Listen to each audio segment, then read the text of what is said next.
From the snowy mountains of central British Columbia to you listening around the world, this, my friends, is Spaced Out Radio.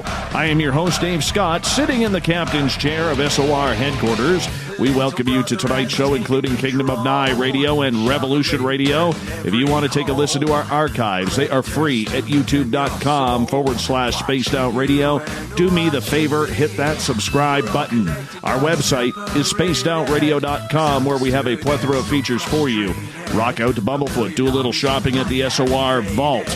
You can pick up a great book at We Read the Night. Join the Space Travelers for $5 a month, and Captain Shirk has you all up to date on the SOR Newswire. Tonight's show is brought to you by Chive Charities. Help make the world 10% happier by donating to Chive Charities today. You can find them on our website. Tonight we get a little Zen, find our chi. As for the first time in 2020, we bring in Geraldine Orozco from Bay Area Meditation in San Francisco, California, for the Spiritual You. Geraldine joins us the first Tuesday of every month, and I'm very excited, extremely excited, flat ironing my hair type excited, that my good friend and I will be once again speaking in San Francisco at UFOCon 2020. So if you're looking for a great conference to go to, please check out UFOCon2020.com.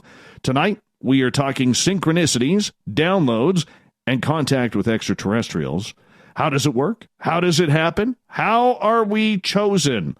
Geraldine's website is GeraldineOrozco.com. Then at the bottom of hour number 3, I will bring you the SOR Newswire, brought to you by Paranoia Magazine. Geraldine Orozco, first time chatting with you in 2020. How's your new year been so far?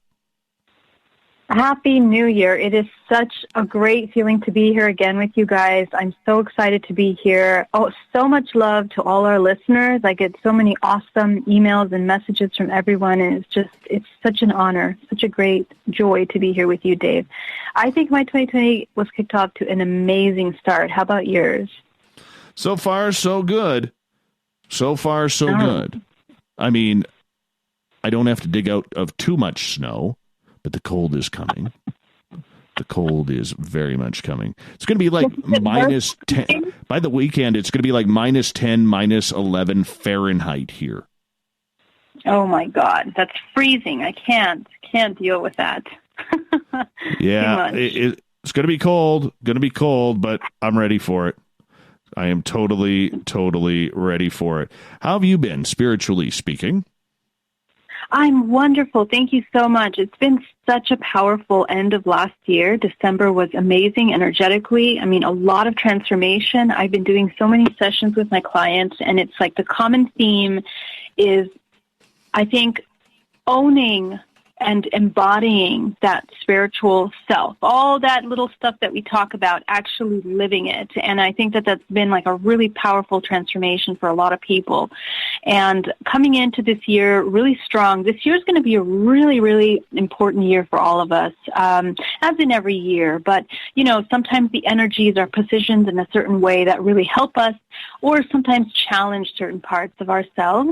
I think at the beginning of this year, we're looking at how we're going to really embody that higher self in a way that's very compassionate, loving, and getting completely out of the fear body. Any part of us that is afraid of, our divine feminine, divine masculine, and however that manifests in people, places, things, that has to change. All of our illusion of separation is beginning to kind of melt away, and we're starting to look at the world from a unity consciousness, which sometimes is fearful, but that's definitely something that is really need to come into play now. So it's a wonderful time to start and do that work. I want to get into something real quickly here, because we are going to get into downloads and synchronicities and everything like that with you tonight. But I want to hit up on the new year. It's a new year, new me. Everybody says that. And, we just never seem to get on track, the most of us, to do that because of the hangover from the holidays, both emotional and physical hangovers. We have the bills that are still piled up because many of us use our plastic instead of our cash. How do we set the tone for the new year? I mean, yes, we are 7 days in right now. But how do we set the tone to clear ourselves spiritually so that way we could get off to a good start? You know, a lot of the things that I talk about with my clients on a daily basis in my sessions is how to embody all of the concepts that we've heard of, you know, all these amazing techniques, light and love and embodying and you know, changing and eating healthy and all these things. But all of these spiritual practices, all of these healthy practices, all of these success tips and tricks, none of them are going to stick if we don't understand the fundamental self, the fundamental mind-body connection, in which it means that our awareness of ourself has to be so profound that we make choices from a place of deep connection to our true needs. And how are we going to know what our needs are? And I'm not just talking about, you know, the food that we're eating, getting enough sleep, getting enough water. I mean, I'm talking about the real emotional needs, personal needs, those really deep needs that we have within us, that oftentimes because of shame, guilt, or whatever other reason, we tend to kind of just ignore or kind of overlook, because oftentimes we prioritize people outside of us or all kinds of other things, or even our own fears we prioritize instead of sitting for a moment to understand what we really need. So I think one of the biggest things that I talk about is the only way for us to embody the actual changes that we want to take in our life is by understanding that we are worthy of making those changes. And with that self-worth, you understand and you identify that yourself as a human, as this human organism, as this multidimensional body, you are this loving being towards yourself. And when you have that love, when you have that awareness of yourself, it's really easy to make the choices that are right for you. It's also easy to identify between right and wrong, because you then begin to intuitively understand what the body needs. And you can talk to your body. Your body knows what it needs to eat, what it needs to, if it needs to rest more, if it needs to ask partners for more boundaries or more love or more respect, whatever it is in our lives. Our perspective has to shift from the external things and also getting lost in our emotions, but coming from a place of what our deep needs are. And those deep needs are going to be understood by knowing what our fundamental core values are. And I've talked about that many times. But that's the root, at the root of all of that, Dave. If we understand that we're worthy and that we can choose to be loving towards ourselves, then the way that we do things completely changes. All our decision-making, and it doesn't become a hassle anymore or a struggle. It just becomes this very symbiotic relationship with ourselves and everything around us where we are conscious. It's just a matter of being and embodying that conscious awareness. How do we find that in ourselves, considering that coming out of the holidays, there's this big, sigh of relief that happens, but we also still feel the burden, right? And I'm talking more financial here for a lot of people, or maybe they got hurt by family over the holidays. It does happen, unfortunately. Mm-hmm. Yeah, and as I always say, the holidays are always an invitation to work with our deepest mirrors. And what that means is that everyone that we come into contact with is somehow literally encoded within their DNA, their own storyline, their own ancestral lineage. All of what they are is kind of like this organism that mirrors the same triggers that we have within ourselves. And at face value, we may not realize that. We may see someone that looks really successful in front of us, and we may not realize what their deep internal thoughts and feelings and emotions are. But when you begin to connect with people on a deep level, and now we can talk about the family, you begin to understand that we all have something very deep in common. And a lot of times we're looking at mirrors of our own pain, of our own suffering, of our own belief systems that are based in lack. So when we come in together with our family, the family is one of the strongest mirrors, and it's going to be the most noticeable reflection of all of those ancestral baggage and programs that we're constantly cycling. So all the most painful stuff comes up when we're with family. And a lot of times we do our best to suppress it, to hide it, but the invitation there is to work with that. Understand what is causing the trigger. What is it? What is hurting, and what are we trying to protect? And understand where we need to do some work for ourselves. That inner work is incredibly transformative and incredibly powerful. And what you'll notice is that the more that you dig into that internal work, the more that the fear and the trigger becomes alleviated. It begins to dissipate. And our relationship with our family is going to be what kind of plays out in all our relationships, actually. It's going to, if we don't address that main trigger, it's going to be playing out in our colleagues, with our friends, with our partners, and we don't want to keep reliving that pain. So this is a really important time to kind of look back at all of the triggers that happened during the holidays and address the root causes of them, going really deep into what are those feelings of lack and imbalances that we're experiencing. And it's just it's a really great practice. Mm-hmm. Go ahead, Dave. Geraldine, is this something that we have to find inside ourselves? Is it a deeply scarred issue that maybe comes from years of stress, or is it something that really isn't a spiritual thing at all, but it drains the spirit nonetheless because the body cannot recover as quickly? Right. I mean, what we're dealing with is, the thing is that we have all of these blockages and all of these pain programs already within us. When we come close to family, they're just being triggered because, again, they're our mirrors. They're showing us that pain more vividly, more clearly than in other circumstances. So, we come out of the holidays and we're completely exhausted, drained, because we're constantly we're in survival mode. We come into the fight or flight. We're trying to self-preserve ourselves in those very difficult situations. And so that's why if you address the root cause, you no longer have to be in this constant state of survival. So all of these programs that we have are things that we've been dealing with since our childhood.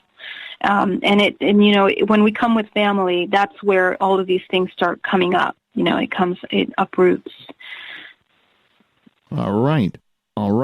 Well, you know what? Let's get you on to why we actually brought you here tonight, because we have these interesting little topics that we're going to get into with his downloads, synchronicities, UFOs, ET contact, and where it all leads us. For people who have maybe not heard your story, you are a contactee and you have been a part of certain programs. I'll let you tell that story. Yeah. So I am a lifelong abductee since the age of 5, but I didn't know that I was an abductee until 2013. When I had a conscious experience. And, after that, I had regression to kind of go back to that experience and also previous experiences throughout my life to kind of understand better what had happened. And, the impact that it had on my life was completely life-changing. Understanding that all of the medical situations that I had in my life were linked with these kinds of ET contact, whether that was menstruation issues, cycles that were out of alignment in my body, all of these kinds of medical issues that were unexplained previously started to make sense. And in addition to that, all that medical information, in my own self, as a result of my conscious contact in 2013, I became really psychically activated, you could say. I had the ability of seeing the multidimensional body as a result of that contact. So, these contact experiences are very life-changing for a lot of people, but, we don't know how to talk about them or how to integrate them. So this is where it all began. And after I had my opening, after I had my regression in 2017, I started to become more activated in the sense where I was meditating a lot, opening myself up energetically and clearing out all of the baggage of my past, all of the pain body, the suffering, all the trauma, all that stuff, all the stuff that I'm talking about, the family trauma, partner's trauma, my own insecurities, all of that. I had to really deeply face and address. And it wasn't until I did that I really opened up and unlocked even more understanding of myself and my own ET contact.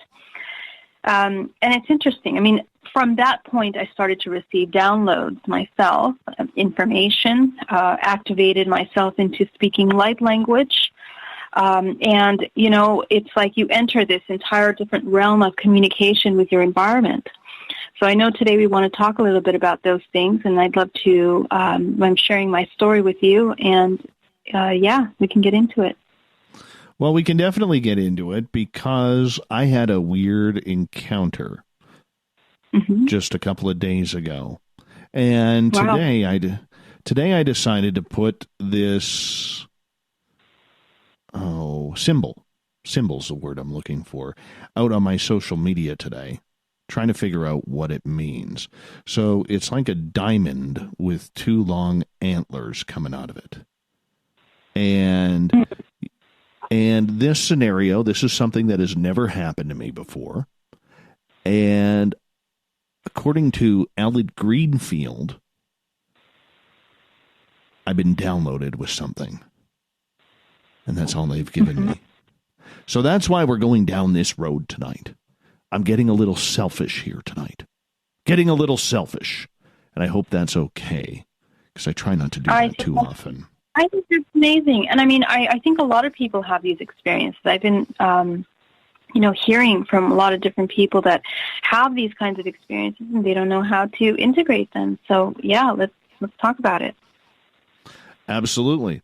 Absolutely. So this is what happened. On Saturday night at 3:33 in the morning, interesting time, right? I got called by a good friend of this show, Olaf Phillips.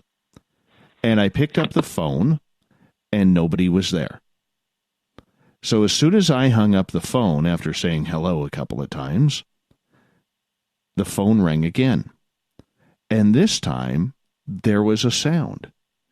It was like, when you slip your finger off of the dial tone and it goes really quick. So instead of going doo, it goes doo. Right? I know, bad example, horrible example. But it went doot, doot, doot. And then the phone hung up again. And within a second of that phone hanging up, I had all of these bright colors, streaks of luminescent colors racing through my mind. And then this symbol came around. This diamond with the antlers coming out of it.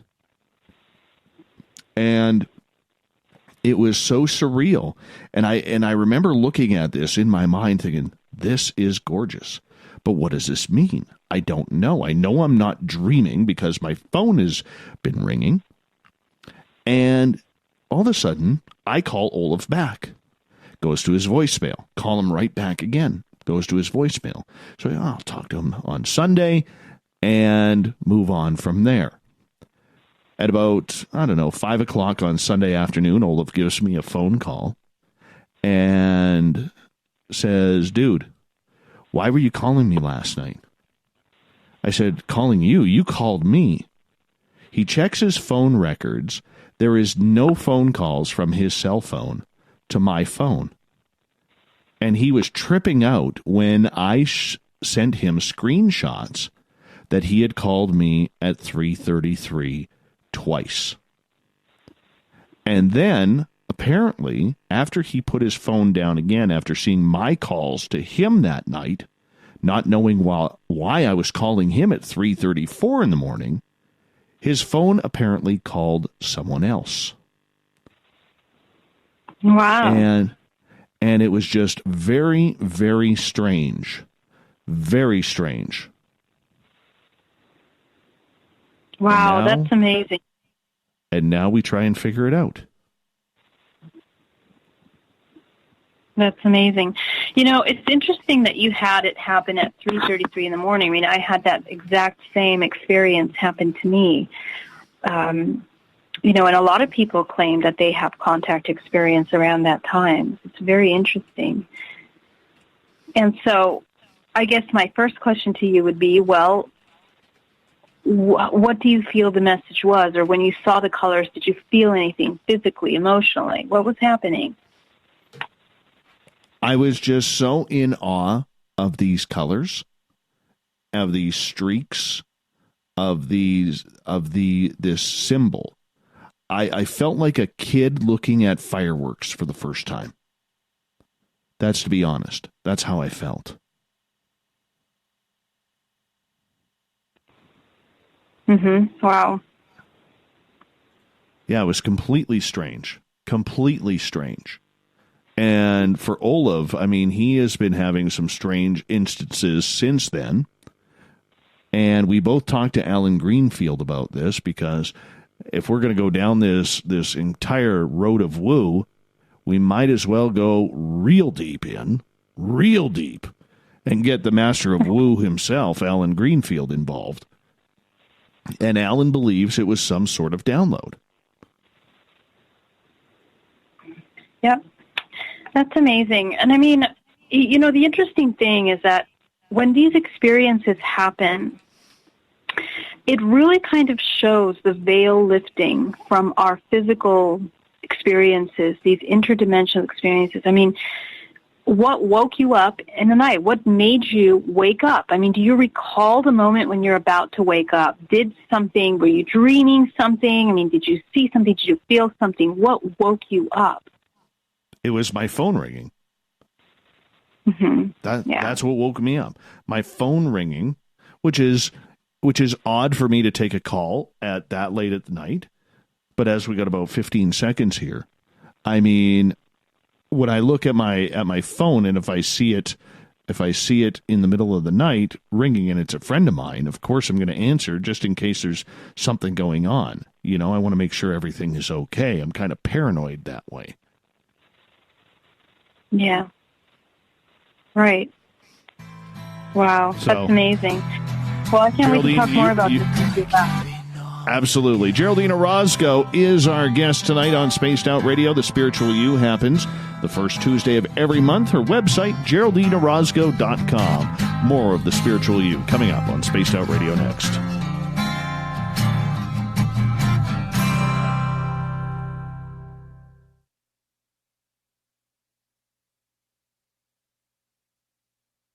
Hey, space travelers, this is John Resig, founder of the Chive and Chive Charities. If you know anything about our website, you know we like to do things a little differently. We're not some faceless organization collecting money for a nebulous cause. Our donor dollars go directly toward life-improving items. Then we give those items directly to an underdog who needs it most. To become a donor with Spaced Out Radio's official charity, Chive Charities, just go to chivecharities.org/donate. From the heartlands of Canada to beards around the world, we know how to take care of you. Fill your follicles with the Mighty Moose Beard Oil. All our oils and balms are handmade and 100% natural ingredients because we care about your beard. And hey, use the promo code SOR2019 and get your Mighty Moose Beard Oil today. You can check us out on our website, mightymoosebeard.com.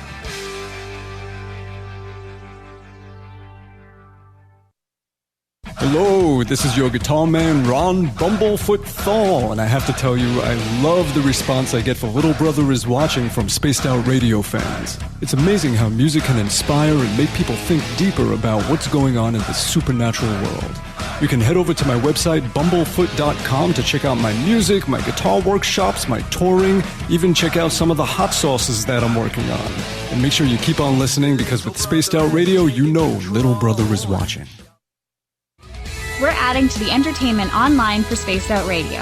I'm Amber Beckrud, and I want to invite you to subscribe to our YouTube channel and check out Cryptid Tales, where I will take you on a journey into some of the strangest legends and lore from around the world, relaying the stories to you of the strange creatures and experiences that people have had throughout time.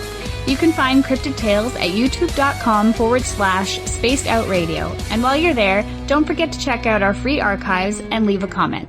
See you there. Move over, brother, and let me own Saturday night. This is Rich Giordano, and I'm inviting you to tune on in to Spaced Out Saturdays starting at 9 p.m. Pacific, 12 a.m. Eastern, where I'm going to bust open the lids on everything paranormal. Why?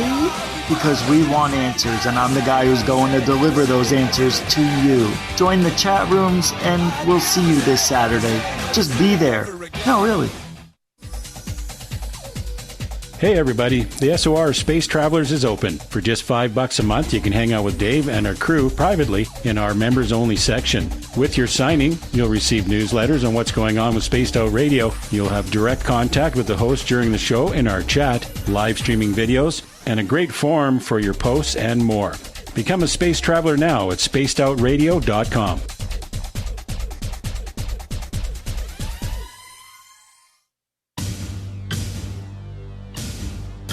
You wanted new SOR gear, and now you can have it. The SOR Vault is fully stocked with t-shirts, hats, hoodies, mugs, and everything in between, with great logos for you to choose from. So head on over to spacedoutradio.com, click on the SOR Vault, and go shopping. Pricing is quite affordable, and you can look good representing your favorite show. So go to our website and pick up your new SOR wear at the SOR Vault today.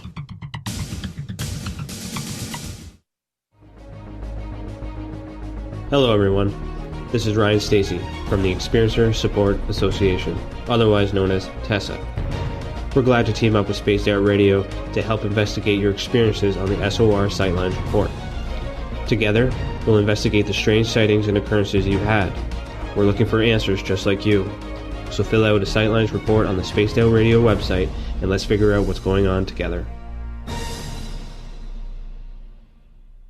If you like it hot, real hot, then heat up your meals with Bumblefoot hot sauce. Get your Bumblefoot hot sauce today. The sauce, Bumblicious, and the 4 million Scoville unit Bumble. We're going in hot, real hot, coming out even hotter. Keep the milk nearby and tantalize your taste buds tonight. Bumblefoot hot sauce, available now at kajans.com. Cold drinks, great food, and the best music in Vancouver. The Moose Vancouver is the place to be, open until 2 a.m. nightly. Everything on the menu starts at just $6.95. Who serves food that cheap anymore? At the Moose, you'll never know who you'll run into. Rock stars, actors, athletes. It's the place everyone wants to be. So join us at the Moose Vancouver. The Moose Vancouver, the official party bar of Spaced Out Radio. Hello, Space Travelers. It's me again, Carl. Don't forget to join the Space Travelers Club for just $5 a month and follow Spaced Out Radio on Twitter at Spaced Out Radio. Our Instagram, Dave Scott SOR. Our Facebook page is Spaced Out Radio Show. Our archives are free at youtube.com/Spaced Out Radio. Come woo it up with Spaced Out Radio today. Bye!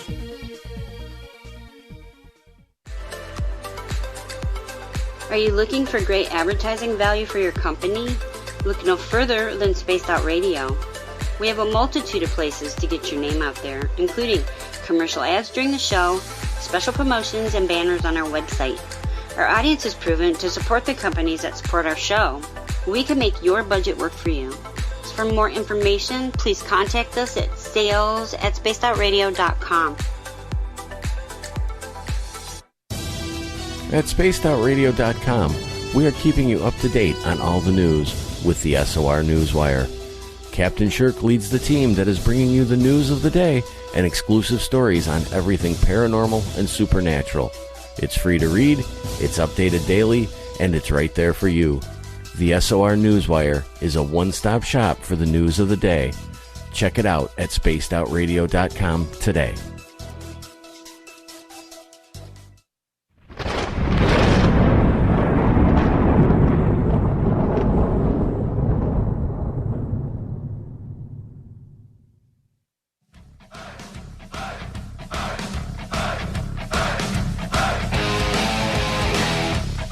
back to the second half hour of Spaced Out Radio tonight. I am your host, Dave Scott, sitting in the captain's chair of SOR headquarters. Great to have you with us.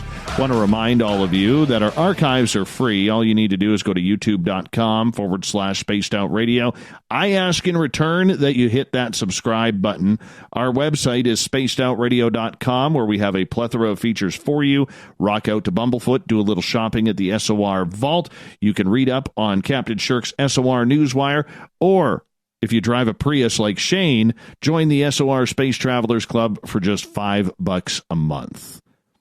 We have Geraldine Orozco here from Bay Area Meditation in San Francisco, California, for the Spiritual You that happens the first Tuesday of every month. Geraldine's website is geraldineorozco.com. Welcome back, Geraldine.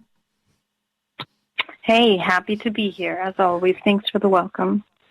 So, just before the break, I was telling you about an experience that I had this weekend with this strange symbol that was coming across in all different shapes and colors. And I got to admit, I'm a little tripped out about it. Because usually I have a good idea on how to explain things. I'm a little bit of a big mouth. You need to be a big mouth in order to have a job like this. And I'm a little bit of a big mouth, and I cannot explain what happened. I'm dumbfounded. Okay, so it's really amazing. And so, I mean, this experience, the fact that, you actually got a physical phone call from someone that and they could not recall or have a record of that call is really interesting. So let's take a look at this from the top. I mean, when I talk to my experiencers, we go through a range of questions to identify, and this can help a lot of people out there that are having experiences as well. My first question is, right before you were about to wake up, did you have any dreams? Were you dreaming anything?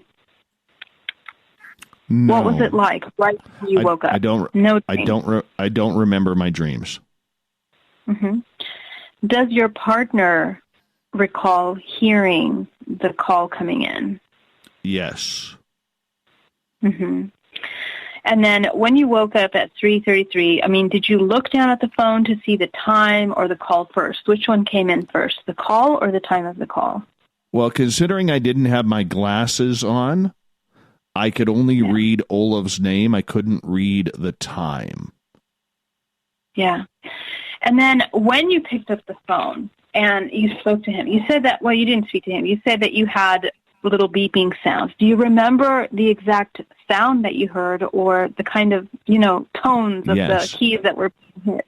That's really interesting to me. And I would really love to even go deeper into that because I'm going to try something here, okay? So just bear with me. I got to turn my sound up here. I'll see if it's kind of like this. Yeah. That's what it sounded like. Yeah, that's amazing. I mean, I know that, in cases where there are, trying to connect with your mind, somehow there are tone sounds that are being played. And we know this in mind control experiments in the past that they used to put tones, out when they answer the phone. So did you hear any static or anything else in the background of those tones? Do you recall, or did you only hear the tone? There was 3 tones, and then the phone, about 1/2 of a second, and then the phone hung up. And then that's how when long the colors started. The colors. Okay, so let's talk about that. What colors did you see? How did you see them? Was it inside of your eyelids? Did you visualize? Okay. Yeah. What colors did you see? Remember what colors you saw? Every color of the rainbow. Every color of the rainbow. They were bright. They were luminescent. They were streaks. It was on a white background. There were streaks of these colors, and then the symbols started of the diamond with the antlers coming out. To me, it looked like I remember kind of squinting in my head trying to figure out, okay, what does that shape look like? And I kept thinking of a deer head with the antlers, except there was no other points. It was just like 2 straight antlers going up. It's so interesting. And then let's say after you saw those colors, did you feel any physical effects like nausea or anything else? Any other physical reactions to those lights? No, but they went away after a few minutes. And I remember being really pissed off because I wanted to study this more. I wanted more of it. And they just kind of faded out and I couldn't get it back. Do you feel that the colors were a communication? Now let me kind of preface this question, because when I've had contact in the past, I was shown symbols and color symbols as well. But I knew that they meant much more than at face value what the symbols were being shown. I understood that it was kind of like a complex language that was kind of being transmitted to me, a communication. So did you feel like it was more than just colors and symbols that you were looking at? What was your intuition about that? I didn't know, because it was something that I knew it came from those little beep, beep, beeps that I heard from the phone. And that's when the colors started. Yeah, that's amazing.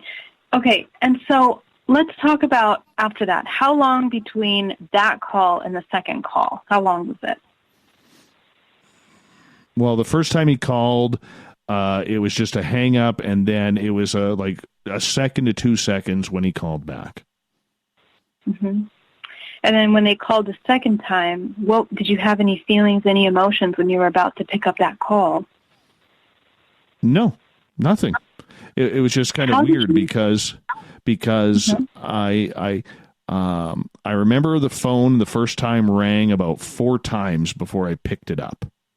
And I was like, who the hell is calling me? And I always panic because, the last couple times I've taken a phone call over the years, and I'm going back 10, 15 years. The last time I got early morning phone calls, I found out relatives had died, right? Like close relatives. So I always kind of have that little bit of a panic in the back of my head when I hear the phone ringing in the middle of the night.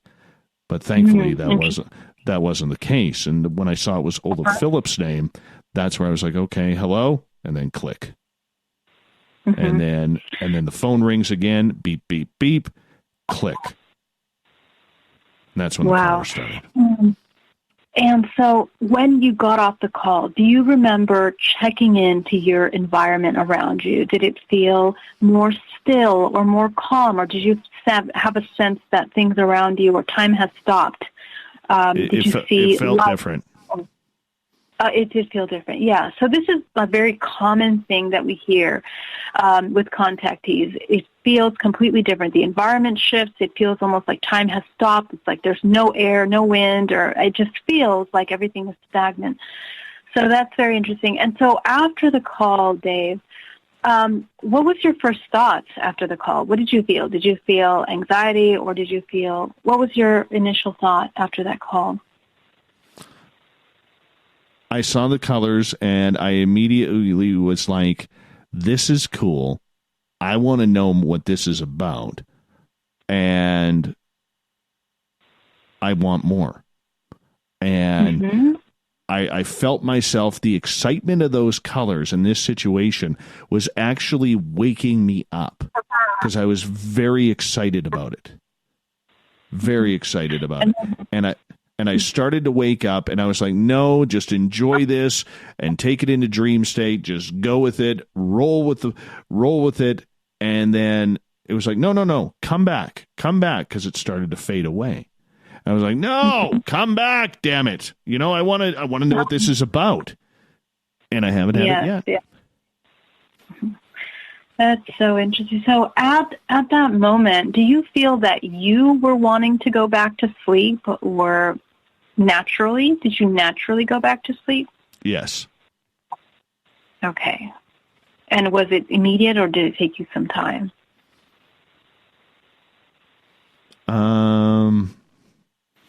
Immediate. Okay. I just want to bring in a comment here from Hadarok on our Space Travelers Club. And he's saying, I just saw the symbol because I put the symbol at #SpacedOutRadio on Twitter. He goes, I just saw the symbol you have on your Facebook page. To me, it looks like a crystal necklace, like you would wear around your neck for protection or energy.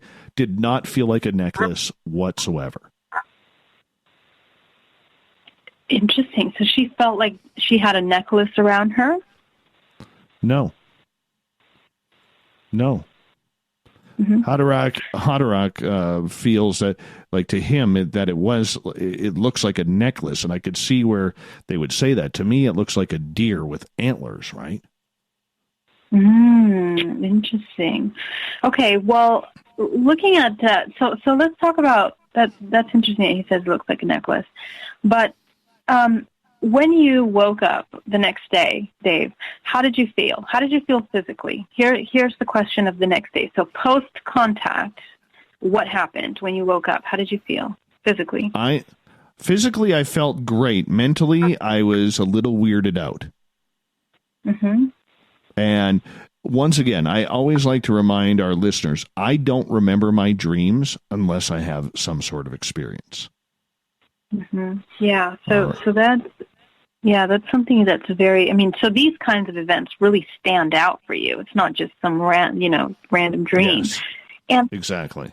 Did you check your body for marks? I have to ask this because we always ask contactees, did you check your body for marks?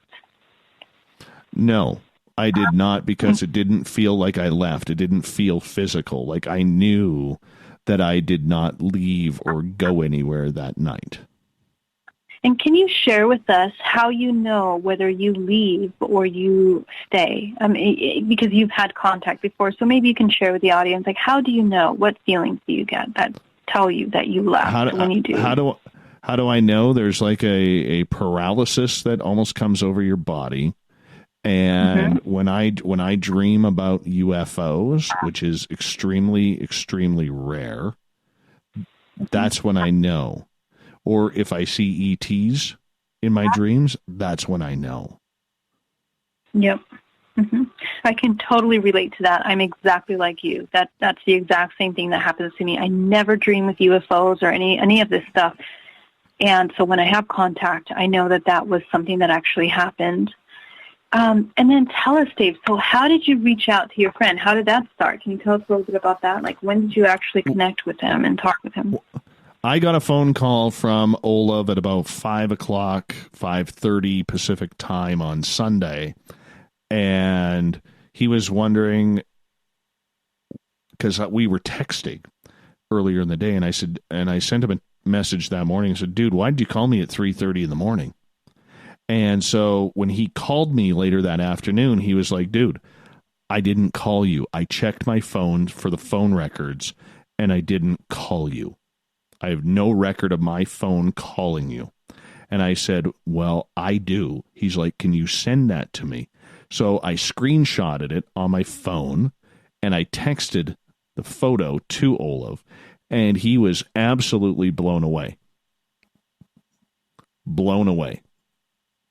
Wow. That's amazing. These kinds of communications, and Dave, your experience is so unique and so vivid. How can you deny a record of a phone call that you have on your phone, right? You can't deny something like that. So that's really interesting. And then you had colors and lights. After the fact, did you have any other dreams after that? Any visions? Don't remember. Anything? Don't remember. Mm-hmm. Nothing. Yeah. So this is the point where I would say, okay, I would invite to do regression to kind of see what else happened or if anything happened. But also, sometimes these contacts happen in parts. Like first, there is an initial part, but actually in dream time, even if you don't remember, things are happening on the astral level or the physical level. Activity can be happening, or downloads of information can be happening, or activations can be happening. So I would always invite to keep a really close eye on how you're feeling, how you're experiencing the next couple of days, to understand better what this download is about. Obviously, it is information that's come into your space. So it is amazing. So what's your next step with this experience, Dave? What did you take from it? Well, the fact is, we have since, Olav and I have been talking every day since. All right. We have talked a couple of times with Alan Greenfield, and I brought in a very, very good friend of mine, Megan Gehring, who is an astral traveler. And the strangeness continues for all. Well, Megan has now got involved with this. And she had something strange happen with her. I don't have permission to share that story because it's a little eerie right now. All right. But I will say this. She woke up to check her phone this morning, and there was something on her phone that was extremely weird. Extremely weird. Wow. To a high profile governmental website. And she's like, Dave, I did not do this. I did not put this on my phone. And it was like, it wasn't an app or anything like that, but it was like when she, put her thumb on her phone to unlock her screen, boom, this popped up. Wow, that's amazing. So, what's interesting, Dave, I'd love to talk about is how sometimes these kinds of experiences, when people begin to get involved, they also often experience the phenomena. So the question is, how does that happen? Is it something that are they psychologically manifesting the phenomena in their lives, or are they somehow interconnecting to this kind of consciousness that has been now become aware of all those that have become aware of it and kind of pull them into these experiences? It's very interesting. So, how do we evolve from these experiences? What's the next step?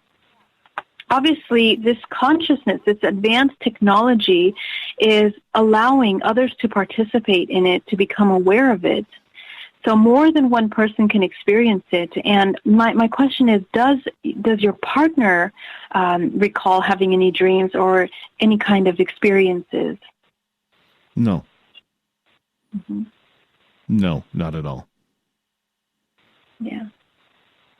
This, I know it's tied between myself, Olav, Megan, and Alan. Now, we're all spread out. So, for instance, I'm in middle of British Columbia. Megan is in Washington State. Olav is in California. And Alan is in Georgia. So, everything is very spread out. And I think it ties to some synchronicities that have happened. It started when I had Olav on the show just before Christmas to talk synchronicities. Then on January 1st, I had Alan on the show to talk about his role in the docuseries Hellier, UFO Not, Synchronicities, and the Occult. And it all seems to be tying together. Megan is involved because I've kind of dragged her in because for what a lot of people do not know, whether you believe it or not, Megan is kind of like my astral bodyguard.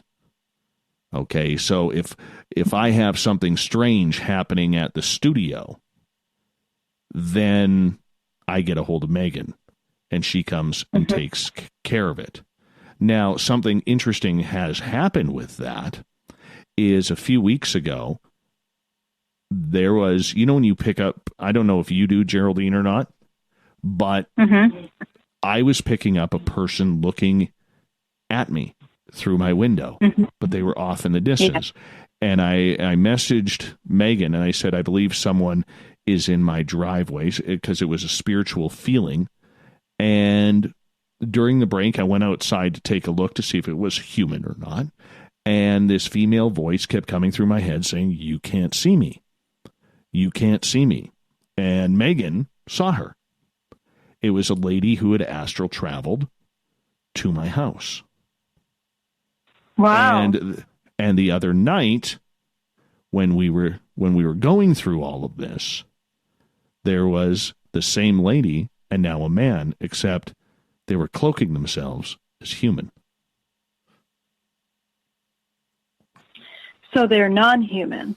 Does she know what kind of beings they are? Nothing she's ever dealt with before. Wow. What are you calling into your space, Dave?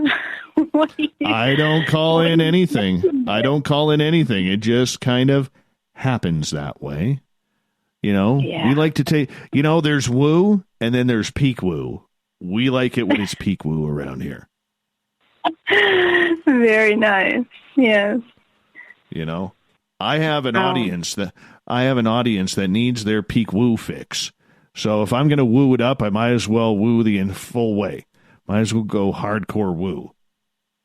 Hey, and you're not making this up. So, I mean, if they want, it's here, It's interesting. And the thing is, like, a lot of people ask me, okay, well, how are we chosen to become contactees?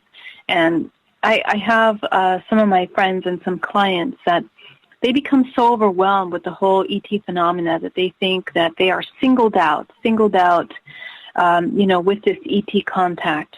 And I want to get your opinion on this, Dave. I mean, in my opinion, I really feel like ET contact is not necessarily directly at one individual person. I think that more of us have contact experience than we actually realize. I think a lot of us just, we're just so far away from that paradigm that we don't know what to look for, like what happened in my entire life until recently.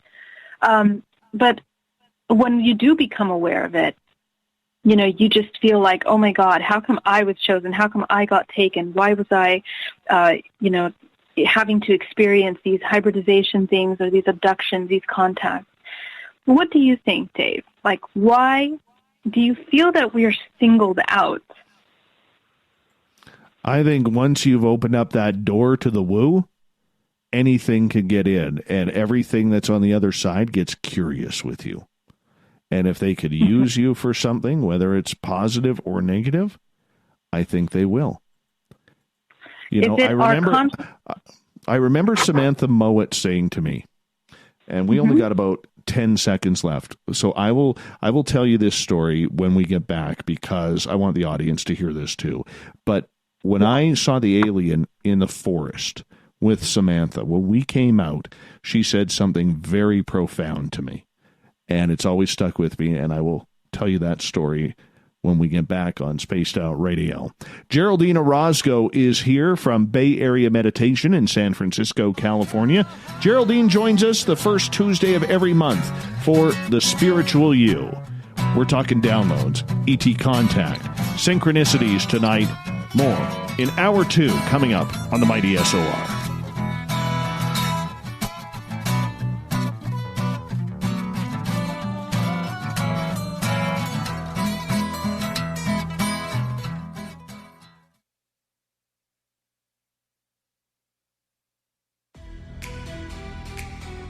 Are you an experiencer of something strange that can't be explained? Do you want help finding out what's going on? I'm Ryan Stacy, head of the Experiencer Support Association, otherwise known as TESSA.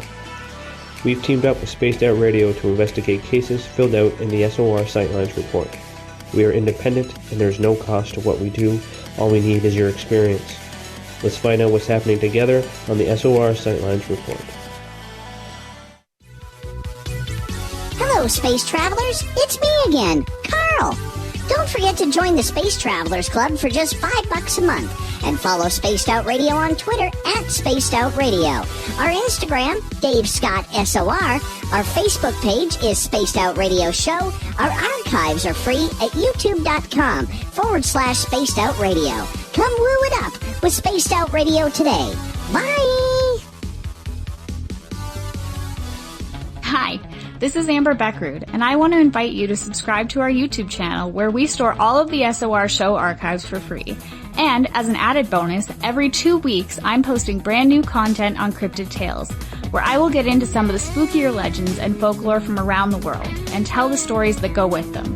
Find us at youtube.com/Spaced Out Radio and check out Cryptid Tales today. Drop a comment and let me know what you want to hear. See you there.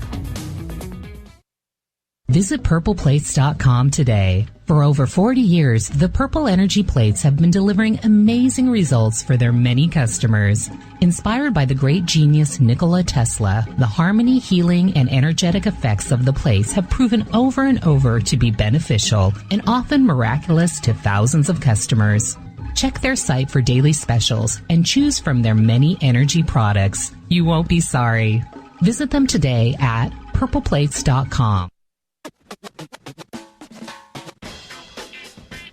The SOR Vault is open for business, and do we have some cool swag for you to pick up?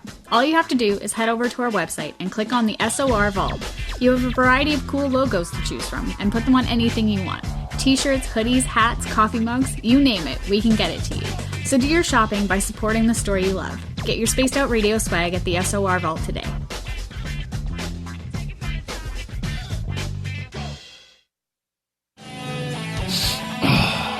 I'm feeling a little spicy tonight. What to do? What to do? Why not get Bumblefuck? 4 million Scoville units of pure hard rock. Bumblefoot hot sauces come in 3 flavors. The burning Bumble. Tone it down a bit with Bumblicious and throw the sauce on everything. Spice it up. Bumble me, baby. Bumblefoot hot sauce. Get it today at kajans.com. Are you intrigued by Paranormal Talk Radio? You'll love the new Paranormal Radio app from TalkStream Live.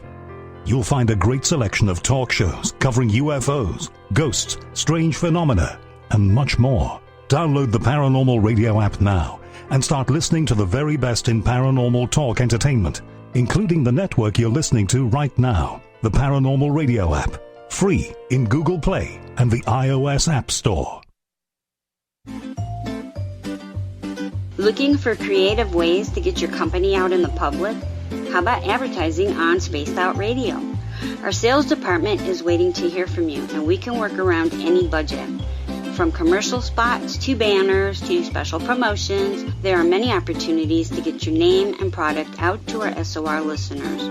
For a price guide and more information, please contact us at sales@spacedoutradio.com.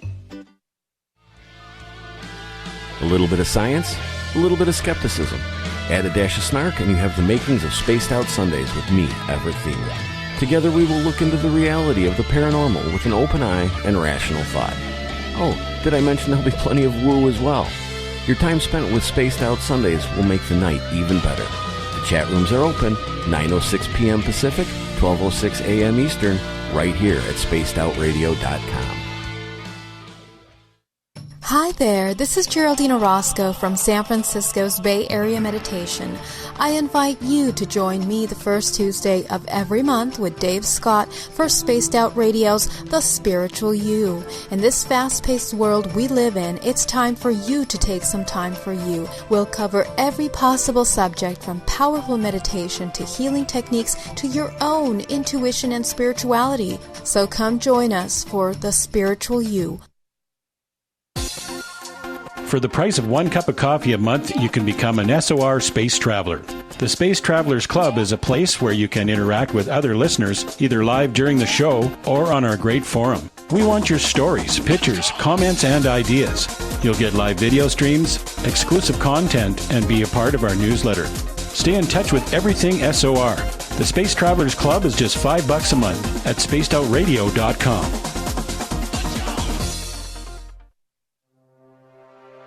We are scouring the world for the most intriguing stories of your day. Take the time to read up on the SOR Newswire, where our team, led by Captain Shirk, will deliver to you some of the best paranormal and supernatural news, along with some stories that will blow your mind from the weird to the wacky. It's the news outside the news that piques interest, and that's what we're looking to deliver to you. The SOR Newswire, only at spacedoutradio.com. We all know on Spaced Out Radio we love a good beard and mustache, so why not take care of your facial hair with Mighty Moose Beard Oil? Made in Canada, we're taking care of beards and stashes around the world. We use 100% natural ingredients with our oils and balms to make your whiskers feel silky smooth. Use promo code SOR2019 at MightyMooseBeard.com today.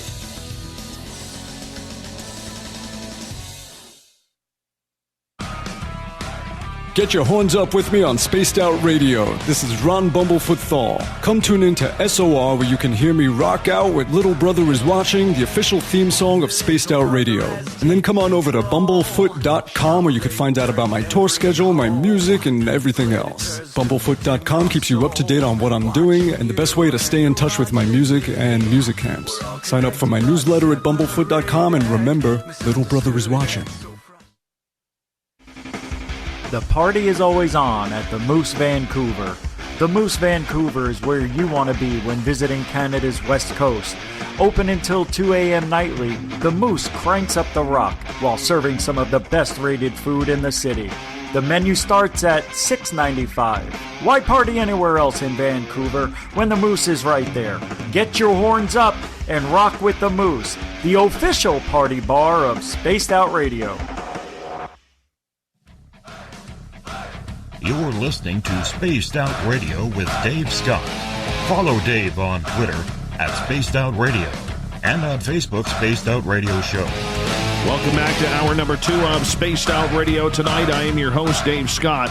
Thank you so much for joining us, especially if you're listening in on KDUN AM 1030 in Reedsport, Oregon, KZFX 93.7 FM in Ridgecrest, California, WQEE 99.1 FM in Newnan, Georgia, UPRN 107.7 FM in New Orleans, and KDNF AM 1560 in Dangerfield, Texas. On the digital side, we're proud to broadcast on Kingdom of Nye Radio and Revolution Radio. Remember, you can check out all of our archives for free at youtube.com/Spaced Out Radio. Do old Davey the favor, hit that subscribe button. The Desert Clam has set the password for tonight in the SOR Space Travelers Club. Demonosofer. Demonosofer is your password. Use it wisely, Space Travelers, as the Clam sets the password each and every night right here on Spaced Out Radio. Our website is spacedoutradio.com, where we have a plethora of features for you.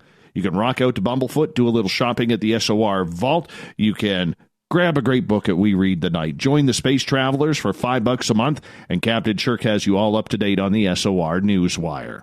Geraldine Orozco comes in the first Tuesday of every month for the Spiritual You. Her website, GeraldineOrozco.com.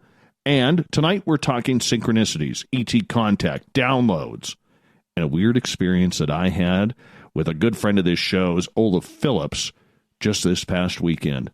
Geraldine, welcome back. Hey, thank you. And what an interesting thing. And you said you had a really interesting story to tell us about your friend Samantha Moa. Samantha. So I'm absolutely dying to hear. Absolutely. So after Samantha Mowat and I saw the extraterrestrial in the forest at 2:00 in the afternoon on April 15th, 2014, we walked out of the forest and we walked back into the farm field. And she stopped me and she asked me, and she goes, "Dave, have you ever been taken before?" And I said, "No, I don't think so." She goes, "Okay." She goes, "Well, now that we have had this contact, there's a good chance that you are now going to be taken." And I went, "Oh, great. Fantastic." And she goes, just go along with it. She goes, "Sometimes it's great, sometimes it's bad, but just go along with it. But the chances of it happening are really, really high." Now, the weird part about that conversation was Samantha has no recollection of that conversation. I remember it like it was yesterday.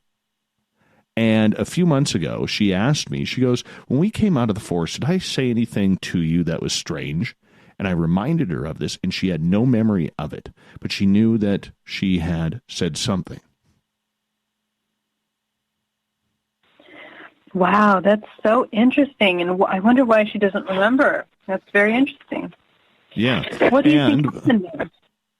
Well, I can tell you that on September 30th of 2014 was the first night I was taken that I recalled. Oh, my goodness. Wow. And when you were taken, do you recall the species? Was it similar to her species or a different species? They were 3 little gray dudes, about 3.5 feet tall, very petite, like childlike, and I got woken up on the table by fingers running through my gorgeous hair, which was much darker and shorter back then. Wow. You know, this is a very common thing, and it's funny that we're talking about this because I remember that some of my clients that they come and they meet me, they talk to me about the phenomena. Well, they've seen the film on the hybridization, and they tell me, Geraldine, I don't know if I've actually had contact, but I have a feeling that I have had contact. The things that you talk about, they resonate. The medical, appointments, the experiences, the memories, the dreams, they all kind of make sense now.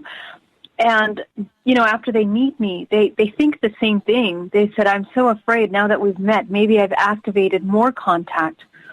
And it's funny, like sometimes my clients will call me later and they'll say, Geraldine, I've had contact after communicating with you. But again, I feel like we're activating our conscious awareness of these things within us, and then once we activate that, like you said, you open that veil. You can't close it back up. So you begin to experience those things, and everything that is in your subconscious mind that you've experienced before. Sometimes we talk about it. That's why it's really good to have these kinds of questions after contact, because it helps you recollect. Sometimes you're not even sure what to ask, unless you're an experiencer, what to look for. And then the picture becomes more clear to you about your own experience. Like, for example, when you were talking to Samantha about your contact, I mean, when you discussed it, and she would bring up questions, I mean, didn't it help you remember what happened? Yeah, I mean, Samantha and I have a deep connection that goes back. Yeah. Right?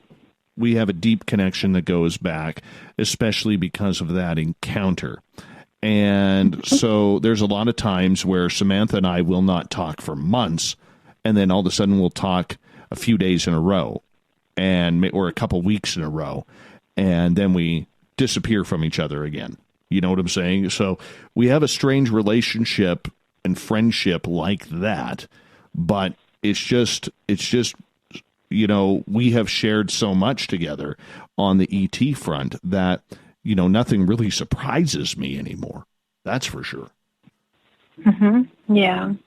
Yeah, I think once you're in this field for a while, you pretty much, heard all kinds of things, and it's really funny. It's funny how, but, it's not to say that we're hearing things that are completely out of the ordinary. I mean, what happens after you hear a lot of these things is you begin to understand that there is a common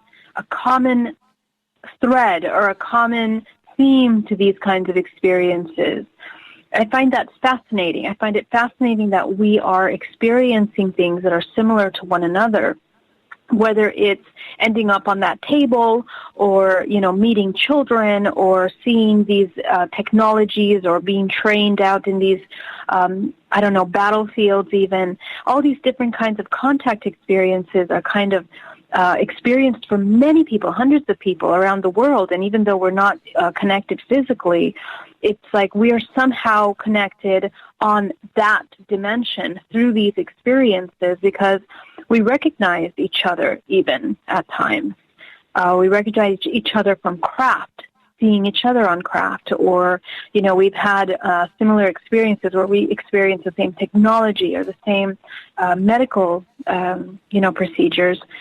So there's a common theme here, and it's not like we can't all be making up this same thing, so there's a commonality to the phenomena that's very interesting, and it really begs the question, how can we define reality from these experiences, and how can we go deeper into them to understand, what is happening beyond the veil to these physical bodies, these human physical bodies that are living everyday lives, but in dream time or, when we're sleeping, we experience a whole different life, a whole different experience.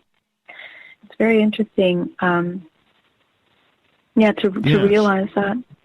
I got a question coming from the SOR Space Travelers Club from Hutterock, who is asking, since you were on encounter taken type of stuff, whenever he gets a feeling something happened, he goes through the house with anxiety, looking around, then grabs a cat to stay with him.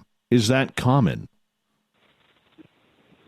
From the perspective that the cat is support, actually, it's funny that you talk about this. I was just talking about this with my client today that is a contactee that tells me that, and I've heard this more than once, their connection that they have with cats is very interesting. I tend to think that cats are interdimensional beings. I mean, I really feel like they have the ability of, I don't know, coming in and out of time, space. It's just phenomenal how these cats move around. But, let's talk about this from a practical perspective. I mean, if we're looking for comfort or, the animals always bring us back into the natural cycle connection with Earth. So whenever we touch an animal or we connect with an animal, they remind us to come back to presence. And it also helps us come deeper into our bodies. So from a therapeutic perspective, pets and animals and cats, I have a special connection with cats. I can't say that for everyone, but any pet is kind of a function of bringing you back into your body and reconnecting yourself with your physical body. So I would say that that's, I've heard it more than once. I'm not going to say that I haven't heard that. I've heard many of my contactees talk to me about their connection with cats.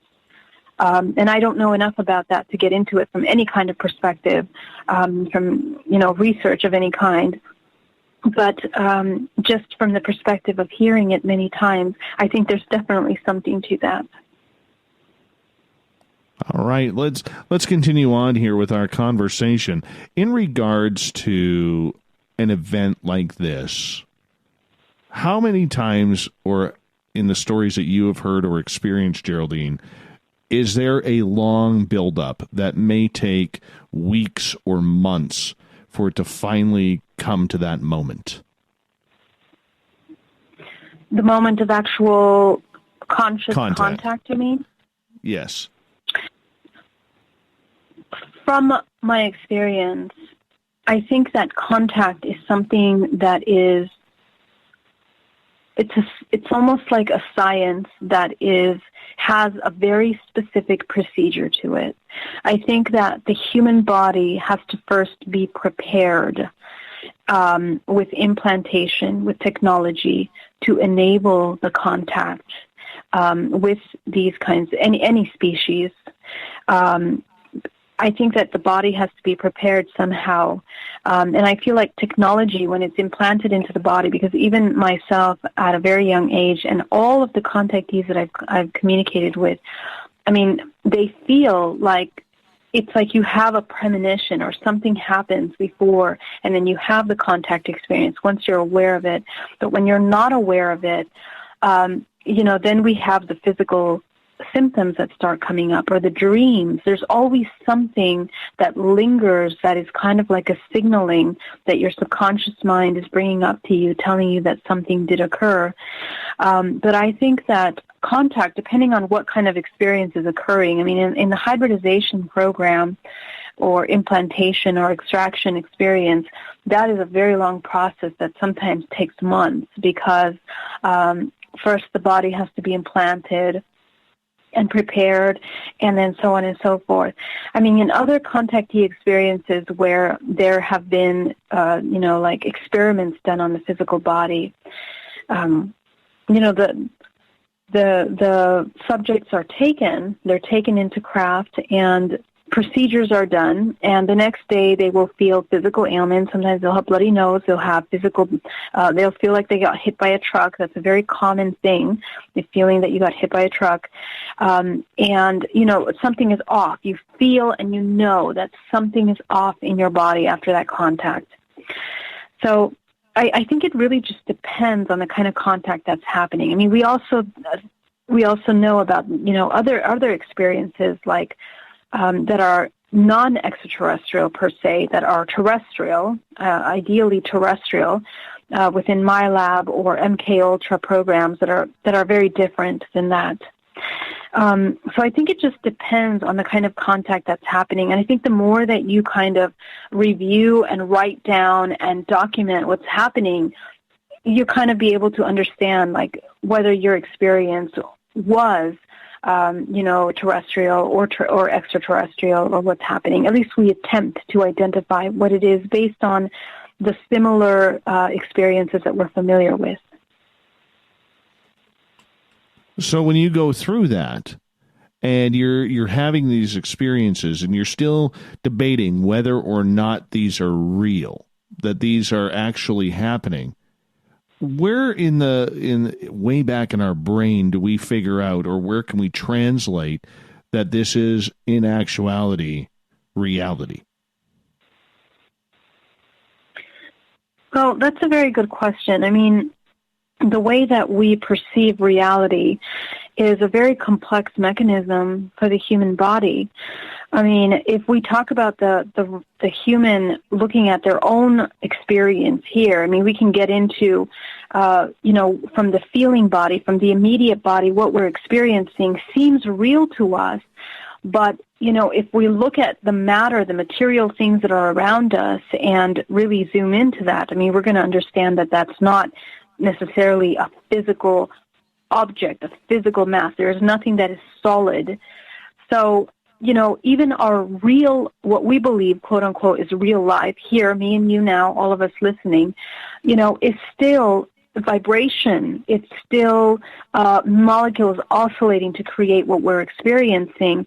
And as consciousness, we're kind of creating what we're experiencing here. There is an incredible relationship between what we are believing and thinking in the subconscious mind and what we're projecting before us as an experience.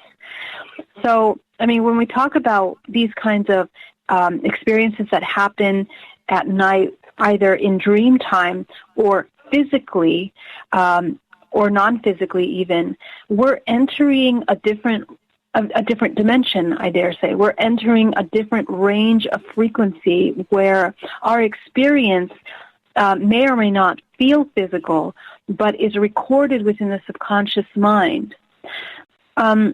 So, at what point do we recognize that it's real? I think the only way to be able to recognize that is real is when we begin to when it leaks into our physical experience, this physical experience. So, for example, when people have scars on their body or marks or, even more vivid things, or even activation, like what happened to me and many other people. How do you explain having incredible psychic abilities from one day to the next? I couldn't leave my house for 3 months after that contact experience. It was just painful to leave and go shopping or go being out in crowds. So there is a certain activation, heightening, a sensitivity that occurs to the physical body. And so that is kind of like a way of understanding and tracking this kind of interdimensional contact, these travel, these experiences. And it's very different from astral travel. It's very different from any kind of dream state that you're in. We're talking about a physical reaction or shift, change, things that we can actually touch, feel, and sense and know about us. And that really marks a difference between experiences that are in dream time. In dream time, we have access to other dimensions.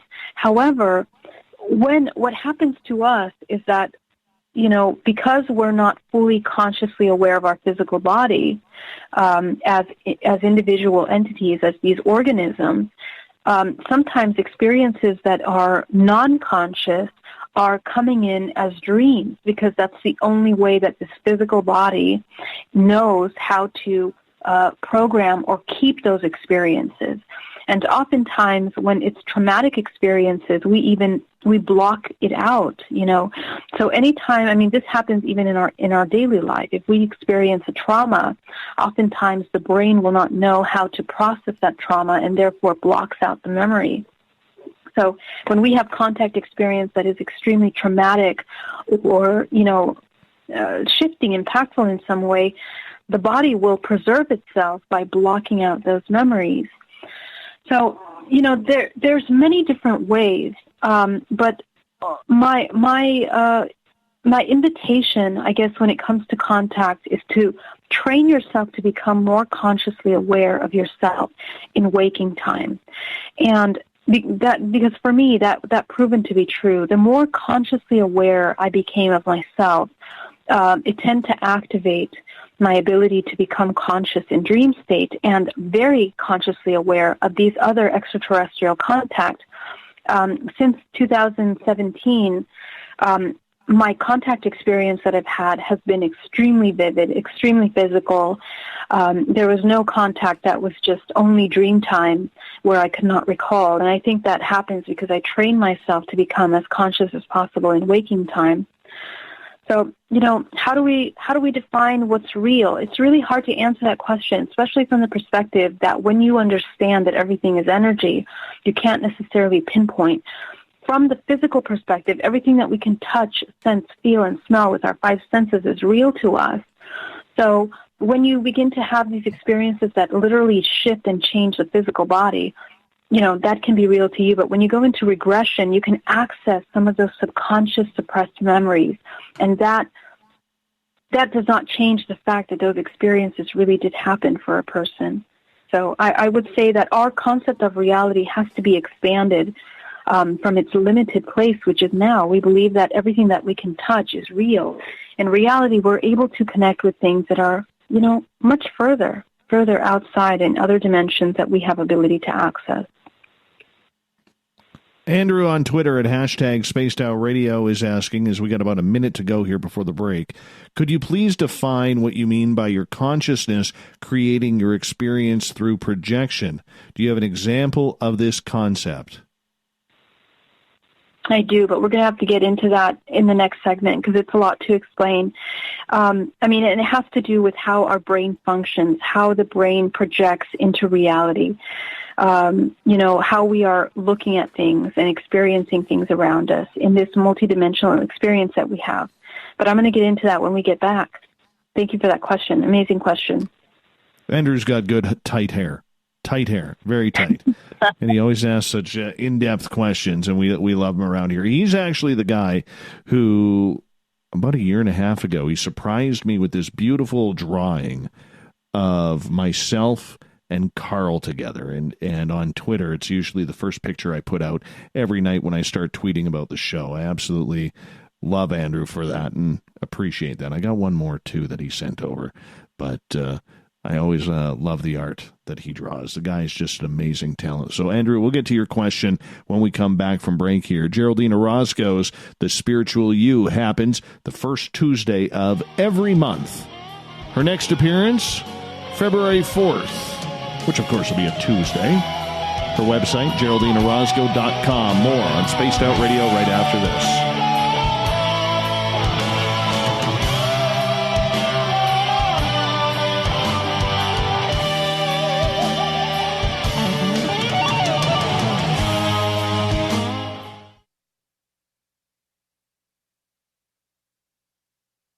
Hello, this is your guitar man, Ron Bumblefoot Thal, and I have to tell you, I love the response I get for Little Brother is Watching from Spaced Out Radio fans. It's amazing how music can inspire and make people think deeper about what's going on in the supernatural world. You can head over to my website, bumblefoot.com, to check out my music, my guitar workshops, my touring, even check out some of the hot sauces that I'm working on. And make sure you keep on listening, because with Spaced Out Radio, you know Little Brother is watching.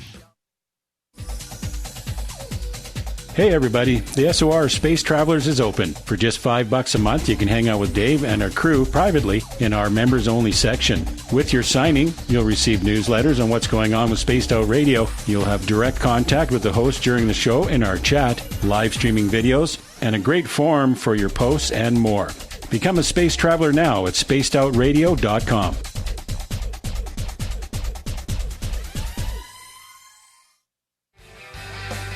From the heartlands of Canada to beards around the world, we know how to take care of you.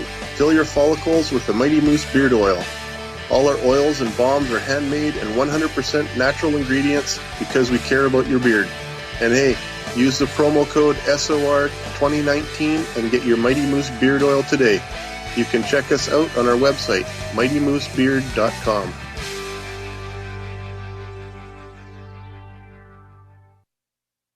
Move over, brother, and let me own Saturday night. This is Rich Giordano, and I'm inviting you to tune on in to Spaced Out Saturdays starting at 9 p.m. Pacific, 12 a.m. Eastern, where I'm going to bust open the lids on everything paranormal. Why? Because we want answers, and I'm the guy who's going to deliver those answers to you. Join the chat rooms, and we'll see you this Saturday. Just be there. No, really. You wanted new SOR gear, and now you can have it. The SOR Vault is fully stocked with t-shirts, hats, hoodies, mugs, and everything in between with great logos for you to choose from. So head on over to spacedoutradio.com, click on the SOR Vault, and go shopping. Pricing is quite affordable, and you can look good representing your favorite show. So go to our website and pick up your new SOR wear at the SOR Vault today. Cold drinks, great food, and the best music in Vancouver.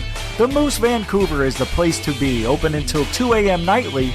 Everything on the menu starts at just $6.95. Who serves food that cheap anymore? At the Moose, you'll never know who you'll run into. Rock stars, actors, athletes. It's the place everyone wants to be. So join us at the Moose Vancouver, the official party bar of Spaced Out Radio. Finish off your weekend and kick off your new week with me, Everett Thiemer, right here on Spaced Out Sundays. I'm going to bring you great guests, a little bit of snark, and plenty of information to think about. But don't worry, there's going to be plenty of woo as well. We are going to hit everything in the paranormal and supernatural, including the odd psychic Sundays. So tune us in on Sunday, 9:06 p.m. Pacific, 12:06 a.m. Eastern, right here at spacedoutradio.com.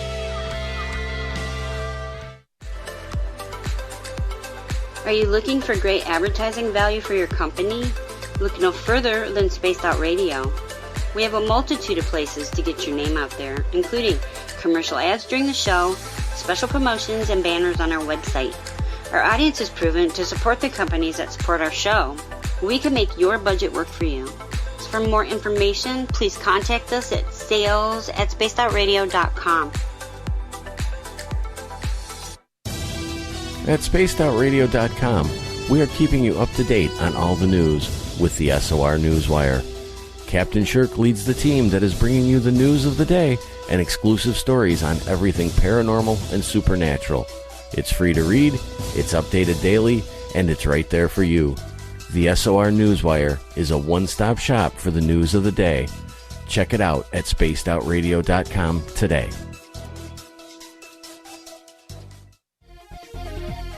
Hello, space travelers. It's me again, Carl. Don't forget to join the Space Travelers Club for just $5 a month and follow Spaced Out Radio on Twitter at Spaced Out Radio. Our Instagram, Dave Scott SOR. Our Facebook page is Spaced Out Radio Show. Our archives are free at youtube.com/Spaced Out Radio. Come woo it up with Spaced Out Radio today. Bye! Hey, space travelers, this is John Resig, founder of the Chive and Chive Charities. If you know anything about our website, you know we like to do things a little differently. We're not some faceless organization collecting money for a nebulous cause. Our donor dollars go directly toward life-improving items. Then we give those items directly to an underdog who needs it most. To become a donor with Spaced Out Radio's official charity, Chive Charities, just go to chivecharities.org/donate. We're adding to the entertainment online for Spaced Out Radio. I'm Amber Beckrud, and I want to invite you to subscribe to our YouTube channel and check out Cryptid Tales, where I will take you on a journey into some of the strangest legends and lore from around the world, relaying the stories to you of the strange creatures and experiences that people have had throughout time. You can find Cryptid Tales at youtube.com/Spaced Out Radio. And while you're there, don't forget to check out our free archives and leave a comment. See you there. If you like it hot, real hot, then heat up your meals with Bumblefoot hot sauce. Get your Bumblefoot hot sauce today. The sauce, Bumblicious, and the 4 million Scoville unit Bumble. We're going in hot, real hot, coming out even hotter. Keep the milk nearby. and tantalize your taste buds tonight. Bumblefoot hot sauce, available now at kajans.com.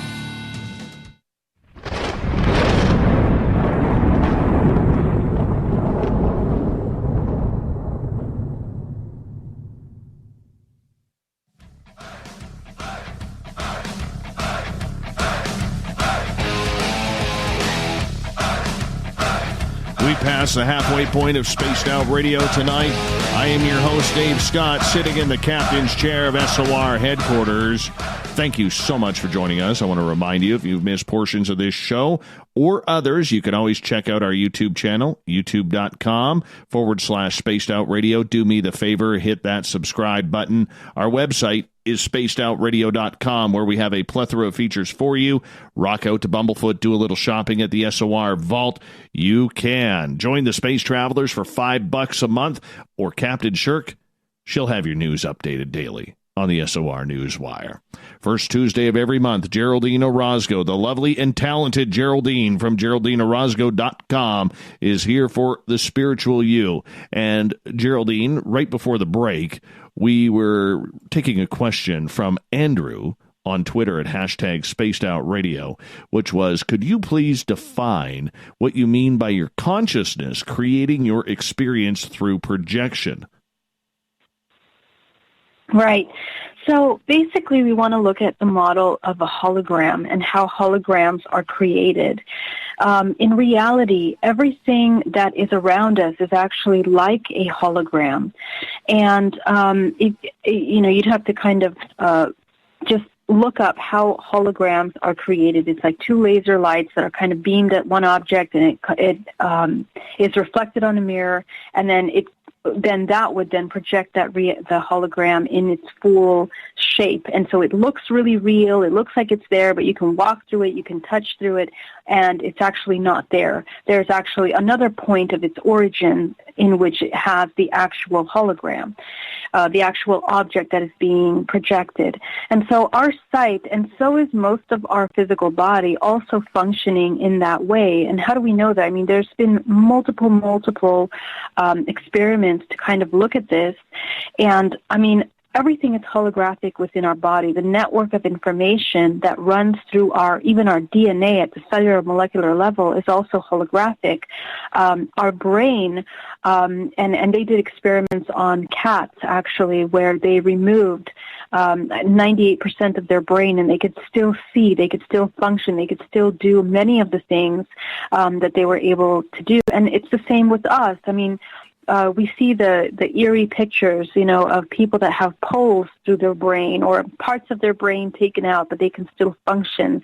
And that means that there is a network, a system to the human body that is a holographic network that is intricately intercommunicating with one another. So in that same way, what seems to happen is all of the structures of reality that are true within our physical body are also the way that our entire universe functions. And that's why we have that very, typical slogan that says, you are the universe. Well, we are the universe in more ways than one. I mean, not only do we have stardust within our body, but we also function in the same way that this universe is created. We are a network of holographic networks that intercommunicate and connect with one another. And they did this incredible, test, actually. And I talked about this in my presentation last year when I talked about holographic DNA, that even when you remove a certain sequence of a DNA, sometimes if you code it, if you replace that code, the coding with an artificial sequence, it can still project the exact same DNA code with the same information that was missing. And so in that same way, the human body functions, and the brain functions in that same way. It's a holographic mechanism. It projects into our reality what we're seeing, and what we're seeing isn't always exactly the way we are looking at things. I mean, actually, our vision, the way our eyes work, it inverts the images. when we see them. So there is a procedure that happens organically in our body that functions very much like a hologram. And, scientists say that that is exactly why the human body can store so much massive amounts of information, because these bits of information are holographic. And, we store, 2.8 times by 10 to the 20th of information within our brain. So there's a lot of massive amounts of information that is there. How do we manage to store everything that we have experienced since birth until now, plus our multidimensionality, which is available to us? Okay, all the experiences that are suppressed, that are physical and non-physical, are stored within the brain somehow. So, in reality, our entire existence is holographic, and it's such a beautiful study to go into that I really invite you to take a look at it. When we look at the quantum structure, you cannot go into these understandings of holograms and the holographic universe without understanding that the quantum physics, the quantum structures of these things that are around us are created in that way.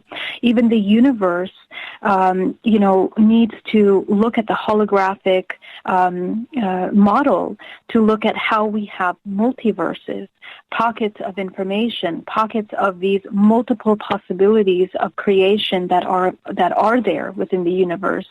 And it's not something that we can see with our naked eye. But when we look at how the universe functions, how it expands, contracts, how it moves, the dark matter, how this is a silent holographic network of information, it also functions in that way. So, there are many, many examples of how, we are living in a holographic reality from down to the cellular molecular level all the way to the universe. We are functioning in this way. So that's to answer that question. And so, to go back to the question of the consciousness, obviously, the consciousness, which is the driving force, the mechanism behind all this organism, it's what is pulling out from information, genetic information, experiential information, physical, sensory information, into what we're experiencing, into our reality. All right, let's go to another question from Andrew. Geraldine, yet another prospective presidential candidate, has addressed the UFO ET question. Do you see this as a pattern of change to a more open perspective about reality? I certainly hope so. If we're even considering to talk about the fact that there are UFOs, what they're talking about is unidentified, flying objects and whatnot. In reality, we don't know how much of that is man-made, right? That's the question. How much of these UFOs that we're seeing out there are man-made? The technology that is not disclosed by the government is probably a very large amount of information that we're not aware of. And will it question extraterrestrial life? I'm sure at some point that question will be risen. But just the fact that we have opened our consciousness to the awareness that there is space force or space ability or contact with space. There's a lot of programs that are being put out there for future traveling out of space, like, what Virgin is doing and what, what's his name, Elon is doing and whatnot. So all of this is like technology that is advancing, that's moving us to the extraterrestrial plane of existence. My hope is that each and every one of us that are experiencers, it's our responsibility to kind of talk about our contact experiences and what's happening, because the things that you and I are talking about here, even what we discussed today with Dave, those are things, like he said, it's woo, it's things that we're still learning, we're still integrating, we're still very young in understanding what these experiences are. And I feel that the reason why we're so young is because, the whole process of education of ET extraterrestrial contact or the phenomena, it hasn't been studied. It hasn't been researched. It's kind of been put down to the back burner as something that is woo or something that's unreal. So I think that, we need to start taking each other more seriously and respect these experiences that are happening. And Extraordinary, The Seeding, many films, even the film that you watched the other day, Dave, I don't know the name. What was the name of the film that you watched the other day? Hellier. Okay, so what was that film about? Well, it's a docuseries about trying to find some synchronicities and going down a path of the unknown all over emails that came like 7 years ago. Okay. Well, anyway, they did discuss UFOs in that film, did they not? Yes. Okay.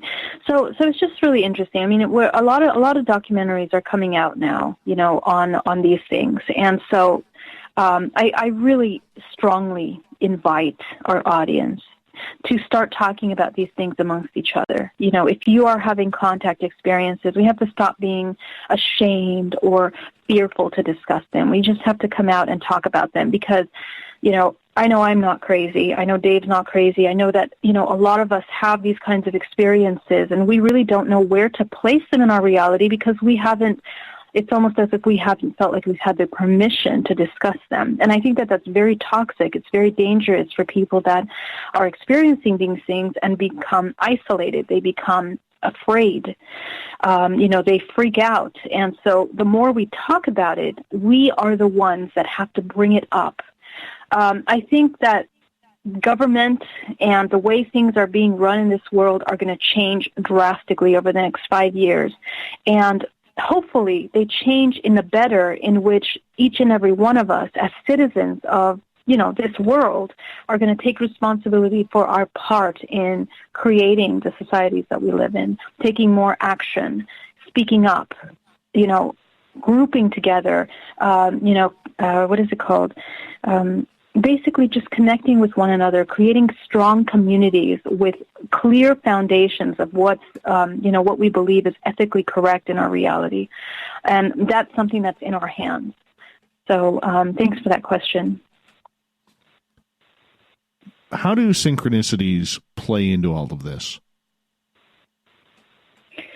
Well, that's a very interesting question. I think that personally, and from what I've seen, I think that once you come closer to yourself and your inner connection with yourself, you become very aware of yourself as consciousness. You kind of begin to look at life and all the experiences around you as more than just, matter-of-fact things or things that are out of your control. And what's interesting about that is that the more that you connect with, the more that you become consciously aware of yourself as consciousness that is experiencing and becoming aware of itself through experiences, there is an opportunity to almost see the magic in things. And I want to say, I use the word magic cautiously because it's not something that we are imagining or creating. But in reality, once you begin to see that everything that you're experiencing in life is a result of all of the programs and the belief systems that you are that are deep-rooted within you down to the DNA, the cellular level, the people that you attract in your life, the experiences, the things that you attract in your life, you begin to notice where those synchronicities start to call your attention, because now you're actually paying attention to what's occurring around you. And when you begin to pay attention, you begin to connect things. You begin to look at how things become connected. You understand that everything is really connected. And when you become aware of that connection and interconnectedness to everything around you, that's when these synchronicities start to come out more.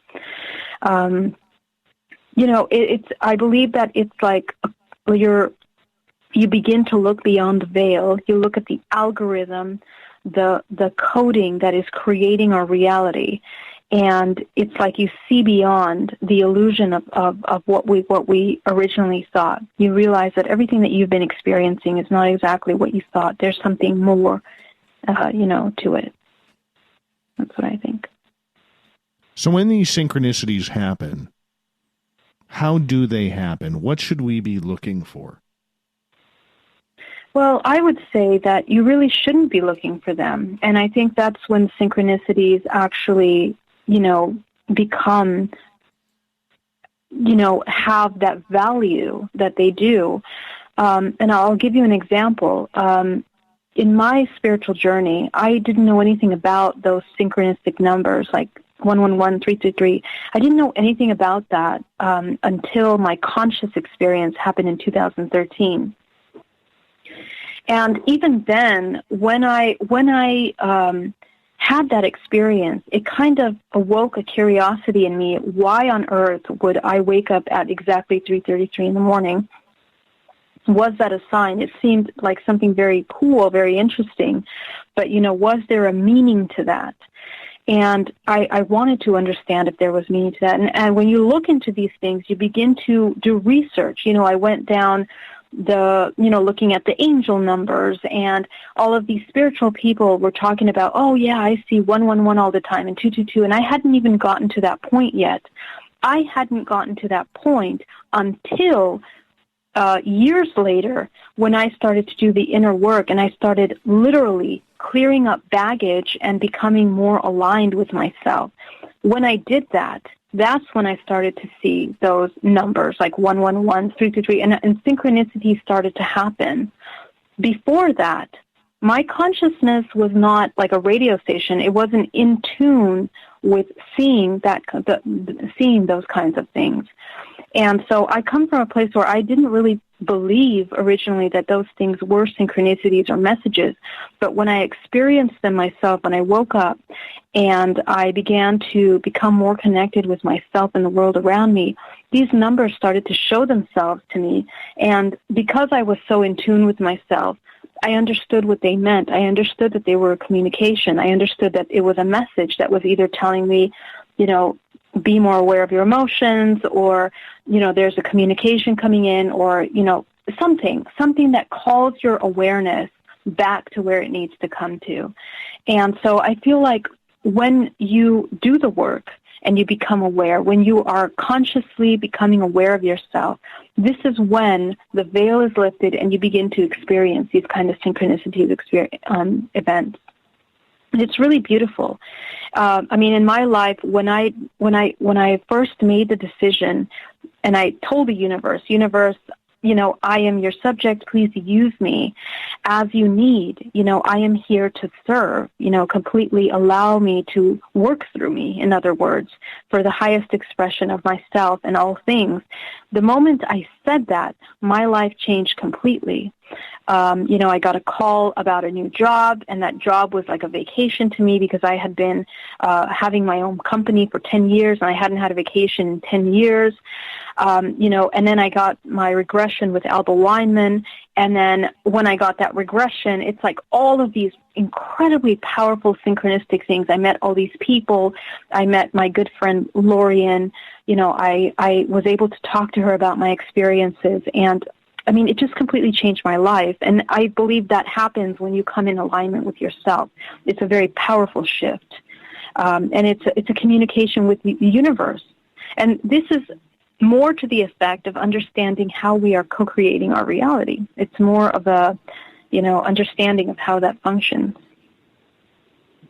Andrew on Twitter has another question for you at #SpacedOutRadio. He is asking, we got about 4 minutes left until the top of the hour.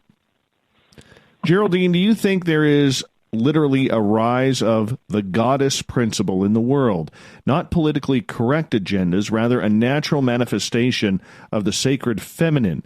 If so, how do you see this quality affecting how we move forward in 2020 and beyond? That's a beautiful question, and I absolutely do. And it's very interesting because I myself, have felt like I heard this and I felt like it was a cliche, previously, like about 2013 and before, I thought it was a cliche for people to say that we're coming more into the divine feminine. But the more I connected with myself and I understood my own suffering, my own pain, and where I was imbalanced within myself as a woman, and you know, and this is not just only to myself as a woman. I'm just saying, as a woman, I realized that even within myself, there was a deep imbalance of the divine feminine. I mean, I was acting from the divine feminine as I had been shown by, you know, this world, by the systems, by entertainment industry, by our society, by our culture, by religions, you know, any programs of shame and guilt. I was literally playing those out in my life. And so I noticed that there was a deep imbalance in all of these concepts that had been ingrained in me. I grew up with those thinkings, you know, those thoughts. And so did my mother, so did her mother. And I noticed that this imbalance was not just, I wasn't the only one, you know. All of my immediate circle was experiencing that. And when I look at society, I mean, our entire world is experiencing such deep imbalances within the feminine and masculine. But why was it just focused on the feminine imbalance? I mean, if you look at our historical timeline and how, you know, the duality has been shifted, there is a very deep imbalance within the balance of the divine feminine and masculine in our historical timeline, in how our society was built. Everything from the revolutionary industrial revolution up until now, we see a deep shift in that. And how do you know that there's a shift? You understand that by understanding what is the divine masculine and what is the divine feminine. I invite each and every one of you right now to Google what is the divine feminine and masculine, and you're going to be presented with a list of different qualities. And you'll notice that on these lists, these qualities define a lot of our perceptions and our beliefs in what the divine feminine and masculine should be individually. But very few of us understand what a person is like when they embody both of them. We think that men need to have the column for masculine. Women need to have the column for feminine. So we're still looking at things from a very dualistic perspective, and that's a very toxic. It's very, you know, it's a very individualizing kind of perspective, and what it causes is a lot of stress and anxiety in each person, in each of the sexes, because they feel that if they are not living out up to those roles, you know, one way or another, they are a failure or they are an imbalance. And so these kinds of imbalances are being played out in multiple ways, not just individually by the person, but in our societies, in the choices that we make, in politically, financially, from our food to our pharmaceuticals. Everything, all the choices that are being made are out of balance because they're made to profit or to service, you know, of the service of self-serving purposes. So anything that is self-serving is lacking the consciousness of the other. And that's what it means to be out of balance in feminine and masculine. When something is one-sided without the perspective of two, of our dualistic existence, this is where we start to get in trouble. And I believe that... Oh, we're going already? Yeah, well, let's go to break here. I'll let you finish that thought when we come back. Yeah. Geraldine Orozco from BayAreaMeditation.com, her website, GeraldineOrozco.com. We got her for another 30 minutes here on Spaced Out Radio. Hour 3 coming up right after this.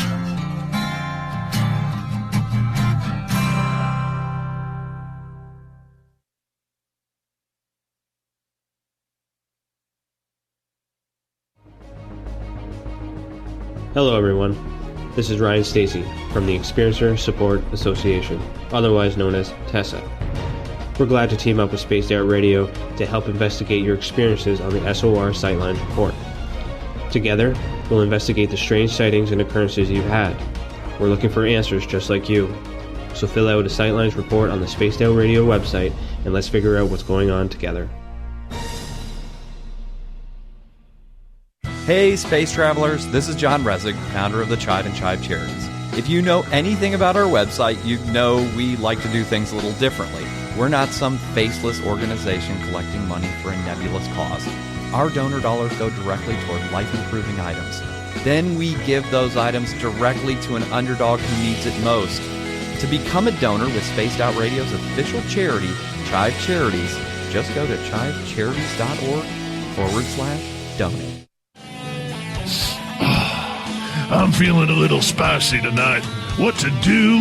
What to do? Why not get Bumblefuck? 4 million Scoville units of pure hard rock. Bumblefoot hot sauces come in 3 flavors. The burning Bumble. Tone it down a bit with Bumblicious and throw the sauce on everything. Spice it up. Bumble me, baby. Bumblefoot hot sauce. Get it today at kajans.com. Hello, space travelers. It's me again, Carl. Don't forget to join the Space Travelers Club for just $5 a month and follow Spaced Out Radio on Twitter at Spaced Out Radio. Our Instagram, Dave Scott SOR. Our Facebook page is Spaced Out Radio Show. Our archives are free at youtube.com/Spaced Out Radio. Come woo it up with Spaced Out Radio today. Bye! We are scouring the world for the most intriguing stories of your day. Take the time to read up on the SOR Newswire, where our team, led by Captain Shirk, will deliver to you some of the best paranormal and supernatural news, along with some stories that will blow your mind from the weird to the wacky. It's the news outside the news that piques interest, and that's what we're looking to deliver to you. The SOR Newswire, only at spacedoutradio.com. Visit purpleplates.com today. For over 40 years, the Purple Energy Plates have been delivering amazing results for their many customers. Inspired by the great genius Nikola Tesla, the harmony, healing, and energetic effects of the plates have proven over and over to be beneficial and often miraculous to thousands of customers. Check their site for daily specials and choose from their many energy products. You won't be sorry. Visit them today at purpleplates.com. The SOR Vault is open for business, and do we have some cool swag for you to pick up? All you have to do is head over to our website and click on the SOR Vault. You have a variety of cool logos to choose from, and put them on anything you want. T-shirts, hoodies, hats, coffee mugs, you name it, we can get it to you. So do your shopping by supporting the store you love. Get your Spaced Out Radio swag at the SOR Vault today.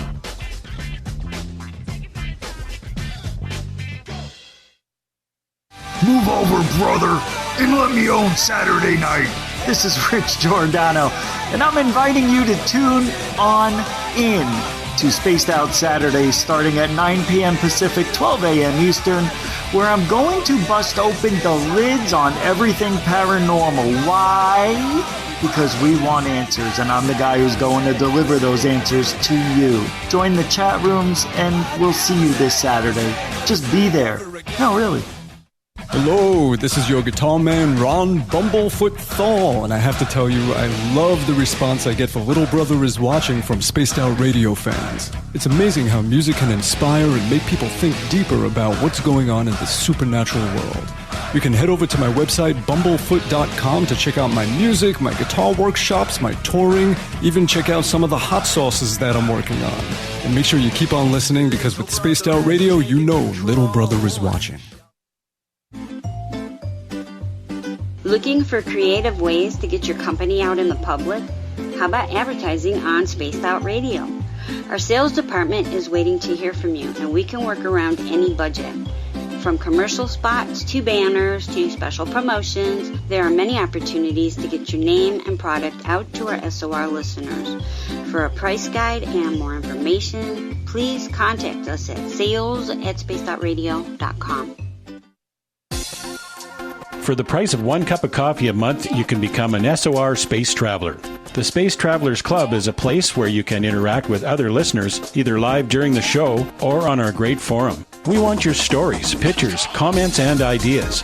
You'll get live video streams, exclusive content, and be a part of our newsletter. Stay in touch with everything SOR. The Space Travelers Club is just $5 a month at spacedoutradio.com. The party is always on at the Moose Vancouver. The Moose Vancouver is where you want to be when visiting Canada's West Coast. Open until 2 a.m. nightly, the Moose cranks up the rock while serving some of the best rated food in the city. The menu starts at $6.95. Why party anywhere else in Vancouver when the Moose is right there? Get your horns up and rock with the Moose, the official party bar of Spaced Out Radio.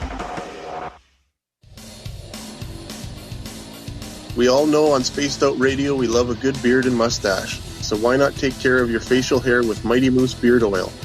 Made in Canada, we're taking care of beards and stashes around the world. We use 100% natural ingredients with our oils and balms to make your whiskers feel silky smooth. Use promo code SOR2019 at MightyMooseBeard.com today.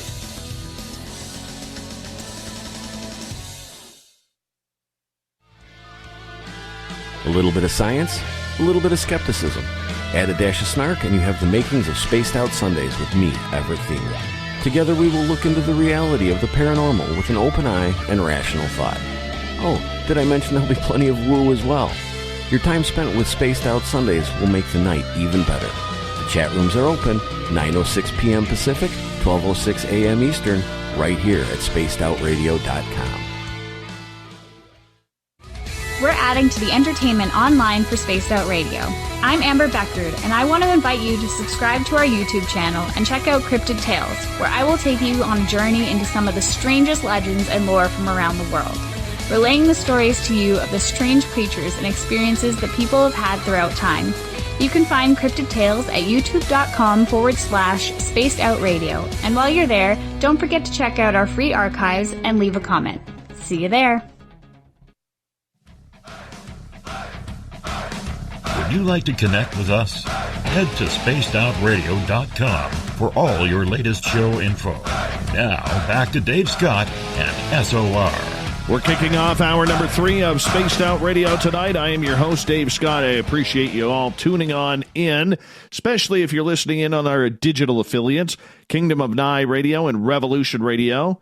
You can also check out our terrestrials, UPRN 107.7 FM in New Orleans, WQEE 99.1 FM in Newnan, Georgia, KDUN AM 1030 in Reedsport, Oregon, KZFX 93.7 FM in Ridgecrest, California, and in Dangerfield, Texas, KDNF AM 1560. Remember, you can check out all of our archives for free. Go to youtube.com/Spaced Out Radio. Just do old Davey the favor. Hit that subscribe button. The Desert Clam has set the password for tonight in the SOR Space Travelers Club. Demonosifer. Demonosifer? Is that it? I don't know. The Clam sets a password each and every night right here on Spaced Out Radio. Our website is spacedoutradio.com. We got a plethora of features for you. Rock out to Bumblefoot. Do a little shopping at the SOR Vault. You can grab yourself a nice t-shirt there. We got some new logos coming very, very soon as well. Join the Space Travelers for $5 a month, and Captain Shirk has the SOR Newswire updated daily. For the final time tonight, we introduce Geraldine Orozco from BayAreaMeditation.com, her website as well, GeraldineOrozco.com. And Geraldine, thank you so much for coming with us tonight. Hey, it's been so fun so far. Thank you. Thank you again. Yeah, like 6 weeks we're going to be hanging out. In 6 weeks. I know.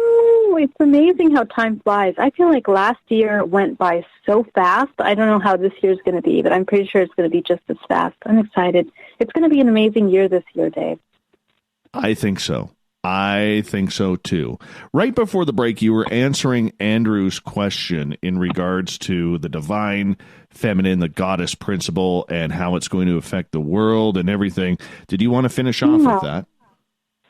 Yeah, so just to finish off, I mean, basically, this year is definitely naturally rebalancing itself. So anything that's out of alignment, and we've been seeing that the last couple of years. I mean, with all of these Me Too things and all these things, you know, coming up, a lot of social issues that are focusing on the injustice to the divine feminine has been coming up. And so that is kind of like, it's kind of like the scale is tipping back up. And so all of those things are for us to become aware of how things are so out of balance. And this year is going to be kind of like a deep, sharp learning curve to kind of relearn how to embody that divine feminine. And as men become familiar with our feminine aspect, And as we do, be able to understand how to interact with the divine feminine from a place of, real connection, real love, without that shame, with all of those lower frequency emotions, like guilt, shame, anger, frustration, possession, all of these things that are, really heavily out of balance in our society. So, the invitation for all of us is really to understand what those two dualities mean. What do they mean within us? And how can we embody the integration of both, basically? How do we embody those things? When we do, the man becomes the true divine masculine, and the woman becomes the true divine feminine. Okay, and so that's the kind of balance that we're looking at. Each role plays its role, and we reshape society. We reshape all of our belief systems gradually. That is the hope that happens, and this is going to be a very powerful year for that. Excellent. Thank you. Excellent. Yeah. All right, ET contact and synchronicities that go along with that. What are some clues that people can look for towards whether or not they are having contact, having potentially contact coming up? Are there little clues and signs that we can look for? There are. Reoccurring contact experience, for those of you that are reoccurring contactees, a lot of you already are aware of when you're going to be having contact in the evening or that night. Some of those signs are ringing in the ears, pressure shifts and changes in the room or in your space that really cause your ears to pop, or, there is some kind of movement that you're feeling, and it's, when the pressure changes, it's funny. It's kind of like you're preparing your energetic space to be moving in and out of that dimension. A lot of times, some people will have visions of craft, or they will literally see craft, and then that evening they will have that experience. That has happened to me a couple times over the past couple of years as well. And that's for reoccurring contact. For women, or men, when they're in the hybridization program, a lot of times your body will feel different throughout the day. You will feel heavier. And it's almost as if you are kind of have this premonition that, something is going to happen. And a lot of times it does happen when you have this kind of reoccurring contact. If you have had the contact, what to look for the next day. First of all, you're looking at how you're feeling emotionally, physically. Actually, let me back up and take you to the night of the contact. Pressure change in the room. Sometimes you see orbs, lights. Sometimes the contact is prefaced by a feeling or an image of something, whether it's something connected to your past experiences, or you have some kind of color that you've seen every time that you're taken. So those are things that kind of come up. And then it's really good to kind of notice the time that you're being taken. So I always, advise people to have a journal to be able to jot down when they're experiencing these things. What are the things that are happening repetitively? I mean, are you seeing lights in your room? Are you seeing little orbs? Do you see something that looks like laser lights in your room? What I mean is like beams, little red beams, blue beams, green beams. Those are very typical for contactees to see in their room. And then the next day after contact, it's how are you feeling? Do you feel physically sore? Do you feel like you were hit by a truck? Like, how do you feel physically? Most people claim that they feel, sometimes they feel sick. Sometimes they feel like literally they're like they have the flu. And so this is very common once you've had contact that you begin to feel this. And then the next thing would be physical. So where do you have scars? Do you have marks? Scan your entire body, head to toe, to kind of see where you have markings. It's what they call scoop marks, which oftentimes can be scars that are already healed, that were not there the day before. or moles. What look like moles sometimes are formed into triangular shapes or different kinds of shapes within the body. Those are also left behind. Moles sometimes tend to be implants or, just markings of contact. And that's something that a lot of people claim to experience. Like they wake up with moles in the body that they haven't had the day before. And, I realize, some people have a lot of moles, so they can't keep track of that. But it's something that you can look out for and just to have an idea of what to look for. Okay, these are signs that the majority of people do experience in contact. And then where are you finding scars or the markings? Are you finding them around your wrists? Are they in your abdomen? Are they in your back? Are they your ankles, in your shins, in your calves? Are they in, the genital areas? Are you looking and seeing scars or markings, or, what are you finding in your body? So take note. Try to take pictures if you can remember to take pictures of it to document what you're experiencing, because sometimes these markings, they will disappear from one day to the next, and then you won't have anything to go back on. And it's important to kind of document this for your own research, for your own understanding of what's happening, and also to connect it with other events that are happening in your life, whether it's dreams. What are you dreaming? What kind of things are you experiencing? What kind of technology are you looking at in dream time? Are you on an examination table? Are there procedures that are being done to your body? So, these are the kind of things that we want to kind of understand and piece together. And the more research that you have, or, resources from your own self that you have, you can kind of piece together your event to see what happened. And then also, some people will experience that in their physical body, they have some changes. So if you are part of the hybridization program, are your cycles changing? Do you have heightened psychic abilities? If you're a man, have you had dreams that are strange, that you have, no recollection of, but you have little images or little small memories of dreams or crafts?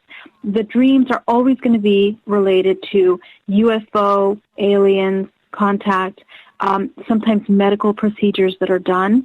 It's really important to document that because it somewhat helps you identify whether the contact is terrestrial or extraterrestrial, if there is a difference there. It kind of helps you identify what you're experiencing.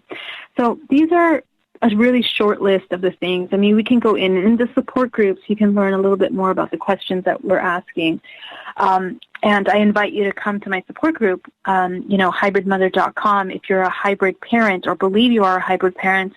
And in our support groups, we really go into each of these questions. Every week we have different lists of questions that will help you identify and recollect the contact experience and help you understand what you're experiencing better. So those are a couple little things that I could kind of name out off the top of my head that I would say are the most common things that come up when it comes to contact. Do you have anything to add, Dave, that you've heard that I haven't mentioned? I've been going through the list of things that I've gone through. For me, it's mostly about dreams, okay. Or another thing is I recall like Samantha Mowat, when she knows she's going to be contacted or be abducted, she sees blue butterflies everywhere. It doesn't matter if it's the dead of winter. For me, a lot of times I will start hearing Pink Floyd's "Is There Anybody Out There" playing in my head. It's from The Wall, by the way. And so usually I know that if they, whoever they are trying to get in contact with me, there's this signal that I get. And I know Samantha gets one, and I've talked to other contactees who seem to be tipped off by something where they'll see a routine, a pattern of things they don't normally see are all of a sudden presenting themselves right in front of their eyes. Mm-hmm. Yes, absolutely. I've definitely heard that. That's incredible. I'm so glad you brought that up. And I guess it's like, it kind of takes me back to Misha's experience. I think she saw butterflies as well when she was having experiences at times. But that's very interesting, and I'd love to hear from the audience, maybe for next time, if you guys can think about, if you're contactees, what kinds of things do you guys see? What do you experience when you're going to be taken or when you've had contact experience? And, the thing is, when it happens the first time, we don't know what to look for, so sometimes we're unaware of them. So sometimes just sitting down and writing will help jog the memory to kind of start reliving those experiences. So, yeah, that's a really great, I'd really invite all of you to try that out.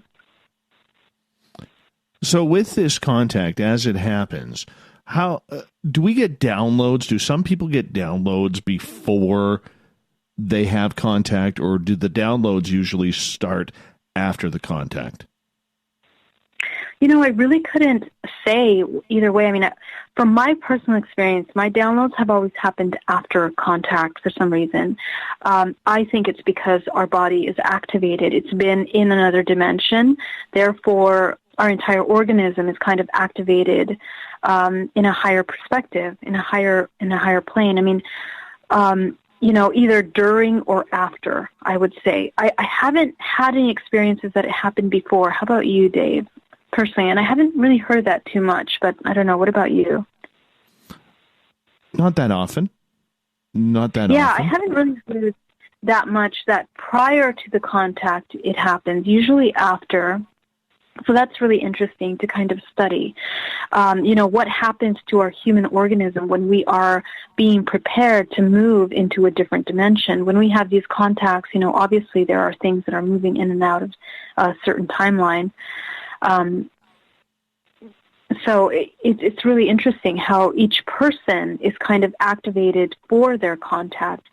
For me, what I hear more is the pressure changes and ringing in the ear is really huge, either before a contact or before downloads.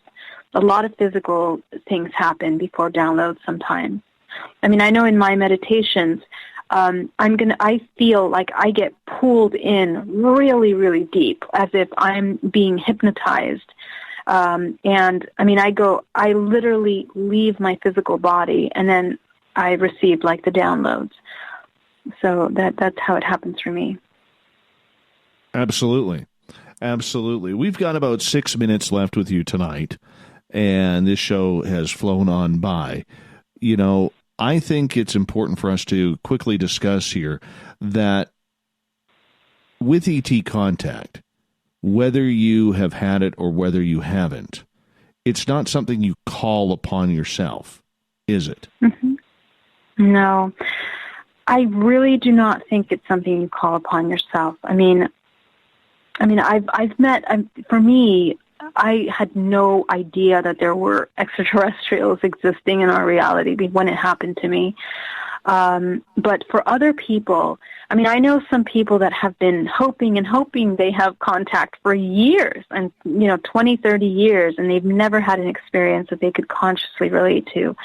So I don't think it has anything to do with it.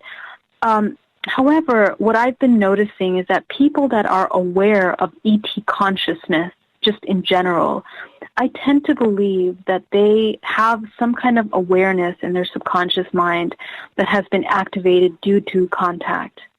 So those people that have, they're fascinated with sci-fi, fascinated with all of these things, I feel like there is something activated within them that makes them consciously aware. And we see that with Mary Rodwell's work with children that are, at a very young age of 2-3 years old, that are consciously aware of ET extraterrestrial existence. So how do you explain that? How do you explain that some child that has not been programmed to look at movies or anything already is aware of their existence? I think it's something that is ingrained within us as a possibility that there is life outside of this planet, of course. I think we know that inherently. But it's definitely not something that we call upon us. I don't think so either. But how do we know we get chosen? Because some people get chosen later on in life, others right from the crib. And it seems a little unfair to be putting that type of responsibility on children. But then again, that would be their normal. Could be said the same for those who have contact later on in life. Why the discrepancy, in your opinion? I mean, in my opinion, I think that it's when the person is ready for that contact. I mean, I really believe that everyone that has contact, has a quote-unquote mission or responsibility, in a sense, as consciousness to raise awareness of our multidimensionality. And I say that because it's incredible that children that have contact already come into this world before having any kind of conditioning or programming of, what it even means to be a contactee. They naturally come into these kinds of experiences. So there is a purpose there. There's a purpose that is clearly outlined for them to be aware of multidimensional existence. And I think that also when you work on yourself spiritually, when you go as far down the spiritual path as you can, you're going to be met with consciousness that is extraterrestrial, that is advanced. You cannot deny it. And you begin to look at the historical timeline and our history and the world, our historical world begins to show that we have been dealing with these extraterrestrials, even at the seeding of life on this planet. So I think that it is just a part of this natural human cycle that we live in a multidimensional reality. And our awareness of that comes when we're ready for it. With 2 minutes to go here, Geraldine, I would love it if you took the time to talk about what you're going to be speaking at next month's UFO Con 2020 and where people can find your work. Yeah, thank you. So I have a lot of really exciting events this year. I'm going to be speaking at UFO Con next month. So if you're in the San Francisco Bay Area, please come check us out. I'm going to be speaking about consciousness, hybridization, and some new research that I've been going into. I'm also going to be speaking at the Human Origins Conference and Alien Snowfest coming up here in a couple weeks at the end of January. And I will be in London in June, and April I'm going to be in Paris speaking at the Natural Medicine International Conference for Natural Medicine. And I'm really excited to be meeting all of you. If you guys are there, please come check us out. Come check out me and Dave in February. We can't wait to meet you guys. Love to take pictures with you, talk with you about your experiences, and it's an honor to be here as always, Dave. Thank you so much. You guys can reach me for a DNA reprogramming at bayareameditation.com to get a session with me. I read the multidimensional body, pull entities, attachments, and help you realign and reconnect to source. And if you are a contactee, you're going to visit hybridmother.com, and you can join my once-a-month support group for hybrid parents. So I love you all very much, and I will see you next month. I'm looking forward to it. I'm looking forward to it too. Just like 6 weeks away. How awesome is that? 6 weeks away. And everybody has to understand, like, when I go down there and I hang out with you, I gotta bring my best shoe game, because you have a fantastic shoe collection, and I like bugging you about it, by the way. And I'm literally going to have to shine up my shoes so that way they're as shiny as yours. So we'll have some fun with that. But I so much look forward to seeing you. And we'll talk before that, because your next appearance will be on Tuesday, February 4th, with an all-new edition of The Spiritual You. What we will talk about on that date, I have no clue right now. I just have no clue. But that's okay. That's okay. It's going to be good. It will. Geraldine, thank you so much. Coming up next, we have the SOR Newswire and the Thought of the Day. Stay tuned. More Spaced Out Radio right after this.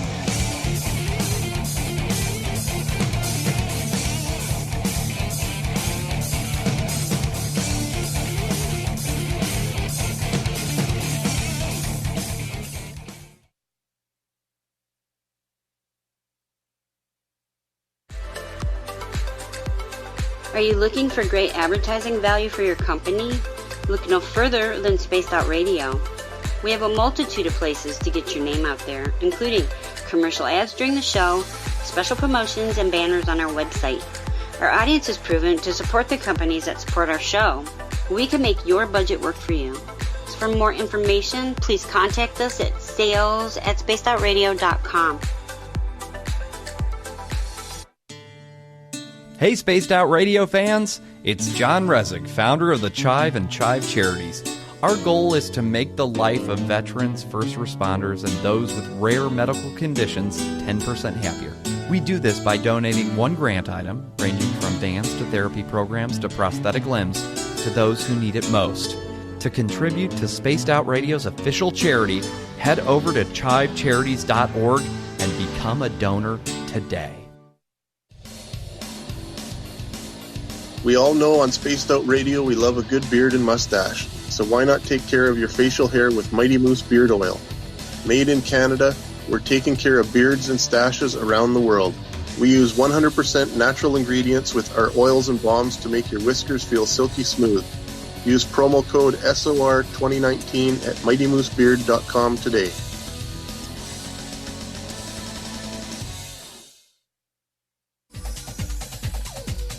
Hey everybody, the SOR Space Travelers is open. For just $5 a month, you can hang out with Dave and our crew privately in our members-only section. With your signing, you'll receive newsletters on what's going on with Spaced Out Radio. You'll have direct contact with the host during the show in our chat, live streaming videos, and a great forum for your posts and more.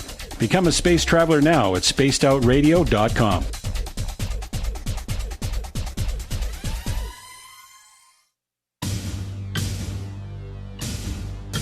You wanted new SOR gear, and now you can have it. The SOR Vault is fully stocked with t-shirts, hats, hoodies, mugs, and everything in between, with great logos for you to choose from. So head on over to spacedoutradio.com, click on the SOR Vault, and go shopping. Pricing is quite affordable, and you can look good representing your favorite show. So go to our website and pick up your new SOR wear at the SOR Vault today. Hello, this is your guitar man, Ron Bumblefoot Thal, and I have to tell you, I love the response I get for Little Brother is Watching from Spaced Out Radio fans. It's amazing how music can inspire and make people think deeper about what's going on in the supernatural world. You can head over to my website, bumblefoot.com, to check out my music, my guitar workshops, my touring, even check out some of the hot sauces that I'm working on. And make sure you keep on listening, because with Spaced Out Radio, you know Little Brother is watching. We're adding to the entertainment online for Spaced Out Radio. I'm Amber Beckrud, and I want to invite you to subscribe to our YouTube channel and check out Cryptid Tales, where I will take you on a journey into some of the strangest legends and lore from around the world, relaying the stories to you of the strange creatures and experiences that people have had throughout time. You can find Cryptid Tales at youtube.com/Spaced Out Radio, and while you're there, don't forget to check out our free archives and leave a comment. See you there. At spacedoutradio.com, we are keeping you up to date on all the news with the SOR Newswire. Captain Shirk leads the team that is bringing you the news of the day and exclusive stories on everything paranormal and supernatural. It's free to read, it's updated daily, and it's right there for you. The SOR Newswire is a one-stop shop for the news of the day. Check it out at spacedoutradio.com today. Cold drinks, great food, and the best music in Vancouver. The Moose Vancouver is the place to be, open until 2 a.m. nightly. Everything on the menu starts at just $6.95. Who serves food that cheap anymore? At the Moose, you'll never know who you'll run into. Rock stars, actors, athletes. It's the place everyone wants to be. So join us at the Moose Vancouver, the official party bar of Spaced Out Radio. A little bit of science, a little bit of skepticism. Add a dash of snark and you have the makings of Spaced Out Sundays with me, Everett Thieme. Together we will look into the reality of the paranormal with an open eye and rational thought. Oh, did I mention there'll be plenty of woo as well? Your time spent with Spaced Out Sundays will make the night even better. The chat rooms are open, 9:06 p.m. Pacific, 12:06 a.m. Eastern, right here at spacedoutradio.com. Move over, brother, and let me own Saturday night. This is Rich Giordano, and I'm inviting you to tune on in to Spaced Out Saturdays starting at 9 p.m. Pacific, 12 a.m. Eastern, where I'm going to bust open the lids on everything paranormal. Why? Because we want answers, and I'm the guy who's going to deliver those answers to you. Join the chat rooms, and we'll see you this Saturday. Just be there. No, really. If you like it hot, real hot. Then heat up your meals with Bumblefoot hot sauce. Get your Bumblefoot hot sauce today. The sauce, Bumblicious, and the 4 million Scoville unit Bumble. We're going in hot, real hot, coming out even hotter. Keep the milk nearby. And tantalize your taste buds tonight. Bumblefoot hot sauce, available now at kajans.com. Hello, space travelers. It's me again, Carl. Don't forget to join the Space Travelers Club for just $5 a month and follow Spaced Out Radio on Twitter at Spaced Out Radio. Our Instagram, Dave Scott SOR. Our Facebook page is Spaced Out Radio Show. Our archives are free at youtube.com/Spaced Out Radio. Come woo it up with Spaced Out Radio today. Bye!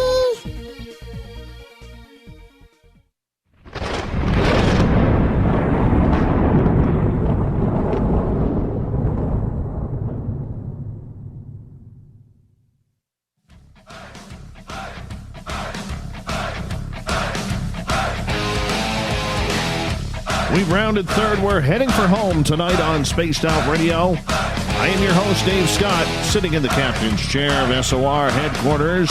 Thank you so much for joining us tonight. Really appreciate your time. Reminder, if you've missed most of this show or others, why is that playing again? I don't know. Let's just stop that. I think I hit the wrong button, I think. I think I accidentally hit replay there. But it's still a cool theme song. Thank you, Bumblefoot, for that.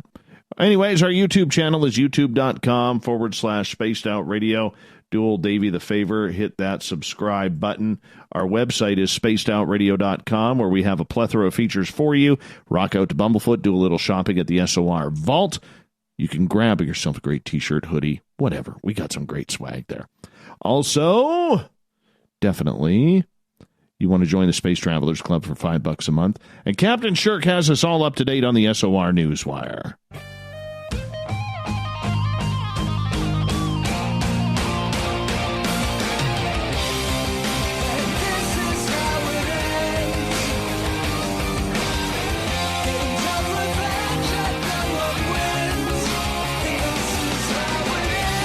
The news is always changing, which is why we bring you the SOR Newswire at the back end of every show, where we get to the weird, the strange, and sometimes the downright scary. A couple of hours ago, Iran fired as many as 15 ballistic missiles into Iraq, targeting U.S. military and Canadian British coalition forces early this morning over there. Officials said in a major retaliation by the rogue regime after the U.S. airstrike that killed Iranian Quds Force General Qasem Soleimani last week. 10 missiles hit Al-Assad Air Base, 1 missile hit a military base in Erbil, and 4 missiles failed to hit their targets, according to a U.S. military spokesperson for Central Command, responsible for American forces in the Middle East. The attacks unfolded in 2 waves, each about an hour apart. Initial assessments show no casualties whatsoever from coalition forces. The United States is reporting no injuries, no casualties, same as the Canadian Armed Forces as well, which is great news so far. President Trump tweeted a late response saying, "All is well. Missiles launched from Iran at 2 military bases located in Iraq. Assessment of casualties and damages taking place now. So far, so good. We have the most powerful and well-equipped military anywhere in the world by far. I will be making a statement tomorrow morning." The White House previously said he would not make an address to the nation until Tuesday. White House Press Secretary Stephanie Grisham said right after the attack, "We are aware of the reports of the attacks on U.S. facilities in Iraq. The president has been briefed and is monitoring the situation closely and consulting with his national security team." All right. Here's a strange one that's kind of connected to this. No one is being drafted for World War III yet. And if you receive a text message saying in the United States that you have been drafted, the U.S. Army says this is all fake news.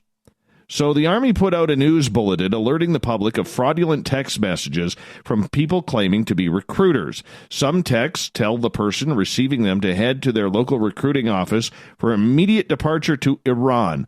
Others expand on that message, saying that if the person doesn't respond, they will be fined and sent to jail for a minimum of 6 years. U.S. Army Recruiting Command has received multiple calls and emails about these fake text messages and wants to ensure Americans understand these texts are false and were not initiated by this command or the United States Army. The text messages read, here's both of them. Hello, we are contacting you in regards to the United States official Army draft. We tried contacting you through your email several times and have had no response. You've been marked eligible and must come to the nearest branch in the New Jersey area for immediate departure to Iran. Please contact us at the following number. United States Army Referral Program, ask for blanked out. Thank you. The other message, United States Official Army Draft. We tried contacting you through mail several times and have had no response. You've been marked eligible and must come to the nearest branch, this one in Jacksonville, Florida, for immediate departure to Iran. Please contact us at the following number. We're aware that this number is not disconnected. You'll be fined and sent to jail for a minimum of 6 years if no reply. Now, luckily, if you're of draft age, there is no need to worry just yet. Even if tensions are high among young people after U.S. forces killed the Iranian general last week, the text messages are fake. Congress and the president would need to approve a draft before it could take place. The Army said it said that in its bulletin. The Selected Service System, which would organize any future draft, also warned of scam websites on Monday that charge people to sign up for service. You will not be registered and your personal information may be at risk, the agency said in a tweet. In fact, shortly after the U.S. government confirmed the Iranian general was dead, the Selective Service website went down, likely due to a renewed curiosity in draft age and other requirements among young people who were afraid that they were heading for war. The Army isn't sure just yet who is sending out these messages or how they're doing it. Army security personnel are looking into the origin of the messages, and they are checking it out now. All right. North of the border, now, you guys down south are very worried about the Iran situation and what's going on there. Well, there's a little bit of a style controversy here in Canada. All right. You got Iran. We got Prime Minister Justin Trudeau's new beard. Now, usually I like a good beard around here, but not on this guy. It's wispy. It's not a beard. It's not a Canadian beard. You could tell he's never been out in the wilderness chopping down trees, being charged at by grizzly bears, you know, having to eat snow for survival. No. Apparently, his new beard photo is kind of, a big story up here. I don't know how, but it is. Yeah, the image released of Mr. Trudeau, he stares seriously in the middle distance, showing off a jawline and chin covered with salt and pepper hair. It's not the first time the Canadian politician has accessorized with a set of whiskers. Before he became Liberal leader and Prime Minister, he grew a memorable mustache and goatee combo for the Movember prostate cancer charity. Facial hair is a look rare enough in modern politics that people take notice when a political leader decides to grow a beard. Come on, this is not a beard. This is speckled. Looks like a 17-year-old junior hockey player in playoffs. This thing does not look good. Anyways, in some parts of the world, facial hair can signify a lot more than personal style. The politics around beards have been fraught in Egypt in recent years. In a nation with long-standing secular traditions, beards have been viewed as a symbol of Islamist hardliners. Oh, well, Trudeau. In the United States, beards have been perceived as a political turnoff for voters for decades and the refuge of the defeated candidate.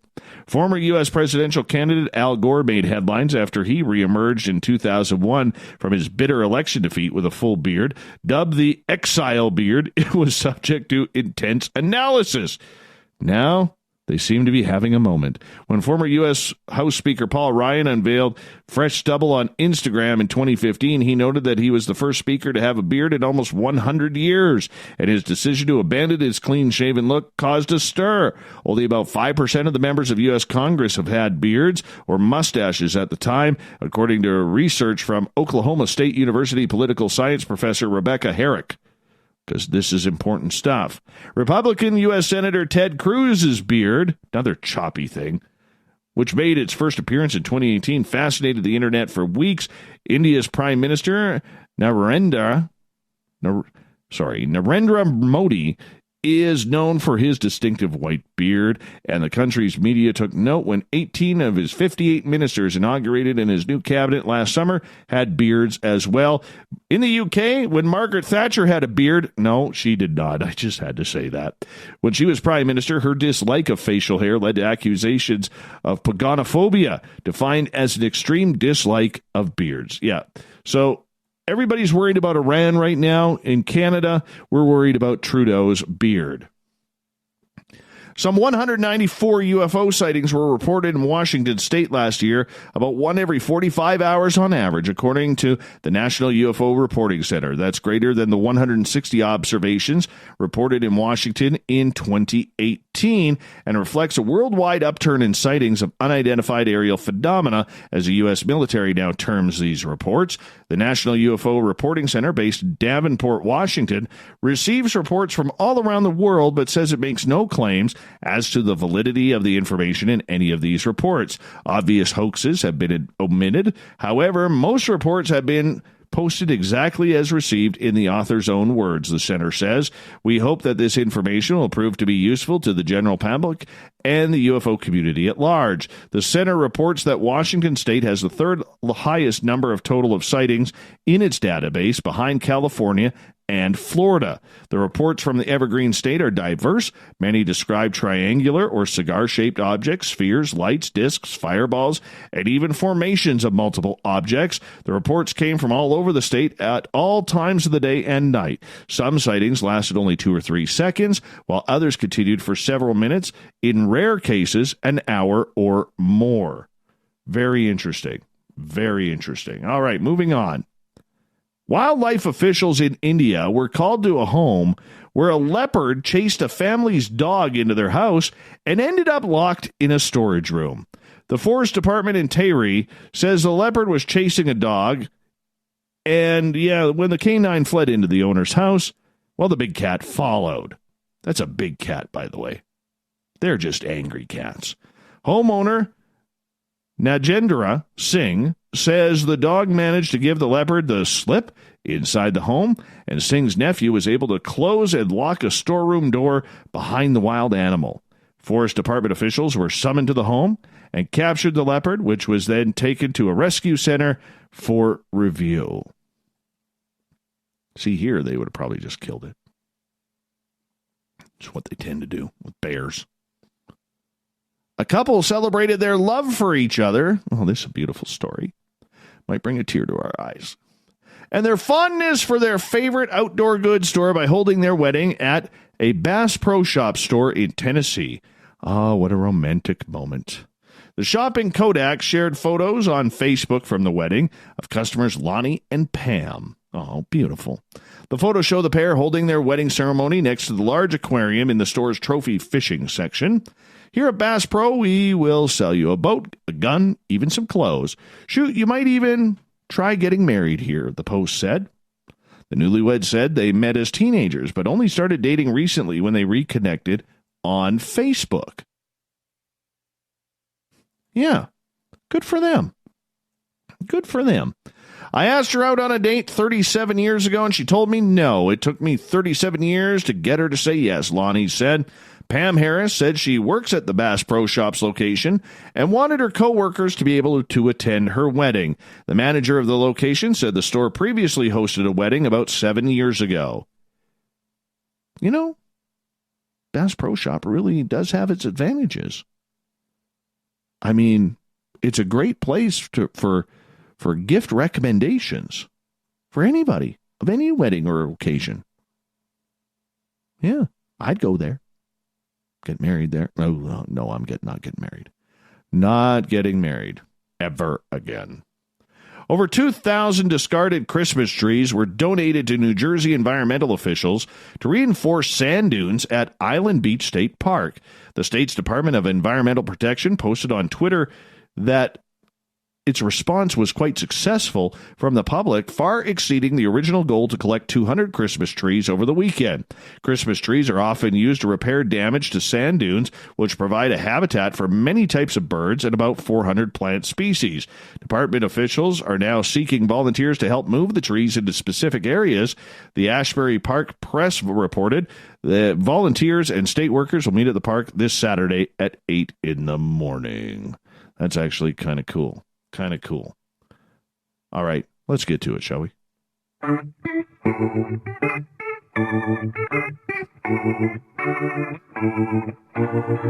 Marty, where's our clown, man? Where's our clown? There she is. Oh, she's a beautiful one today, Marty. Thought of the Dave happens every night at this time, where we ask a question on our Facebook and Twitter pages, then read your responses on the air because we love the audience participation around here. Today's Thought of the Dave is as follows, as we get ready to pull it up here. I just love this song.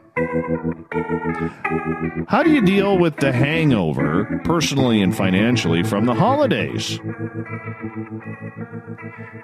Canadian Joe, well, I'm not much of a drinker. That's surprising, Joe, considering your team is the Toronto Maple Leafs. Secondly, I don't involve myself in the spending orgy that Christmas has become, so I'm covered on both fronts. Boy, oh boy. I think about the miracle that somehow Goof on Radio is still on the air, and that's all the motivation I need to get out on the road in January. I guess he doesn't like little Richie G. He doesn't like anybody. He's our resident troll. But that's funny. Spook Cat, with great vigor because the Fey folk will be pissed if you're late on a payment. Also cats, the animals, not the musical. Mr. Physics, I don't eat for 30 days. Wow. All right. Get a little hungry there, I would think. Tim, more credit. Merle, meal prep. Take my credit card out of my wallet and don't eat out. Use the money I'd be wasting on food or going out and putting it on my holiday debt. Christopher Wolford. We call him Chrisomania around here. I just go out and buy more stuff. Dorothy. I was lucky enough to win on the lottery even more than I spent on gifts, etc., so I lucked out financially this year. I don't drink, so I didn't have any hangovers. Linz.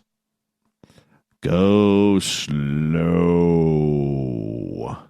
I find as I am paying it off, I'm actually relaxing more, but not in my head. Stay home more, enjoy my home time, and once in a while, if I should get alone, but I try to push that out of my mind. When I catch myself in my head, I go find a task I was supposed to do while I was busy during the holidays. Belle, just hunker down and watch a lot of television.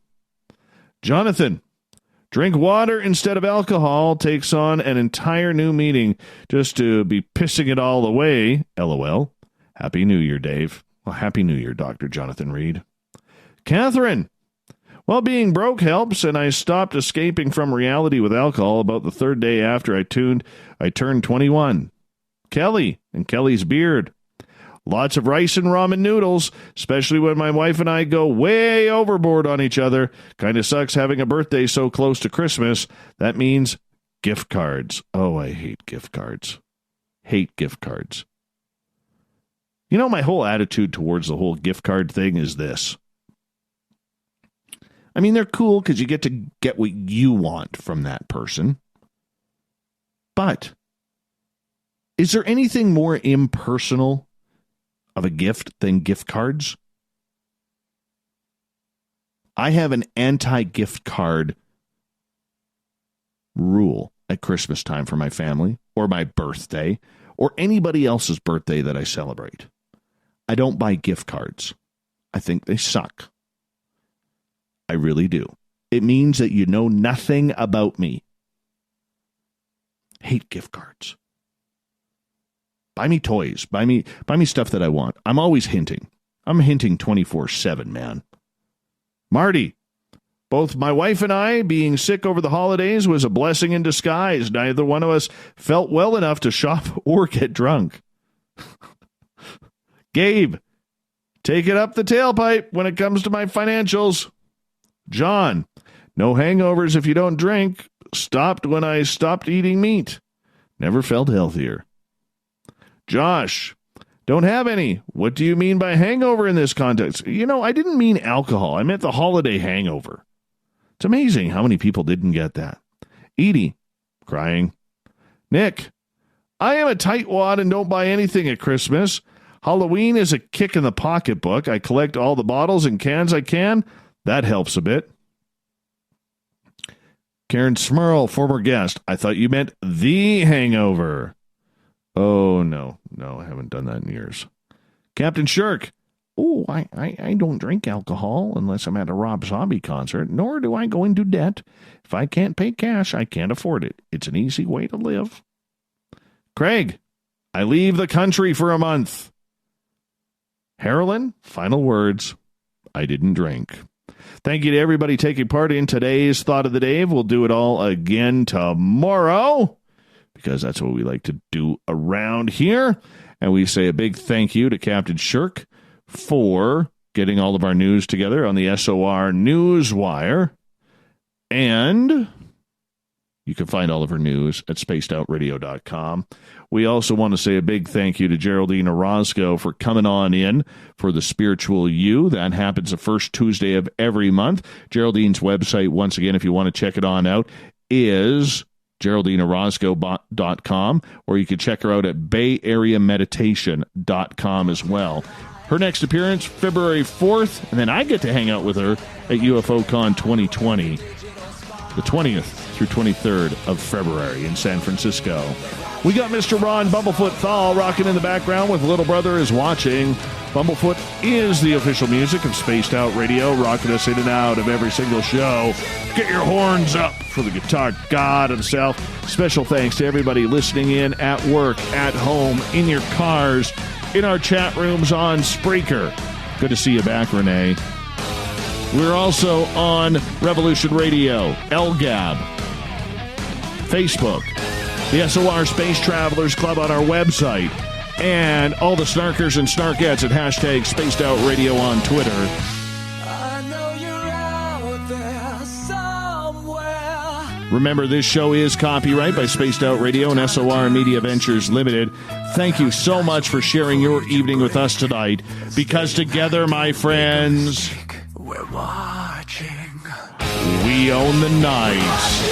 Mr. Bumblefoot, we need a favor. We need you to take us home.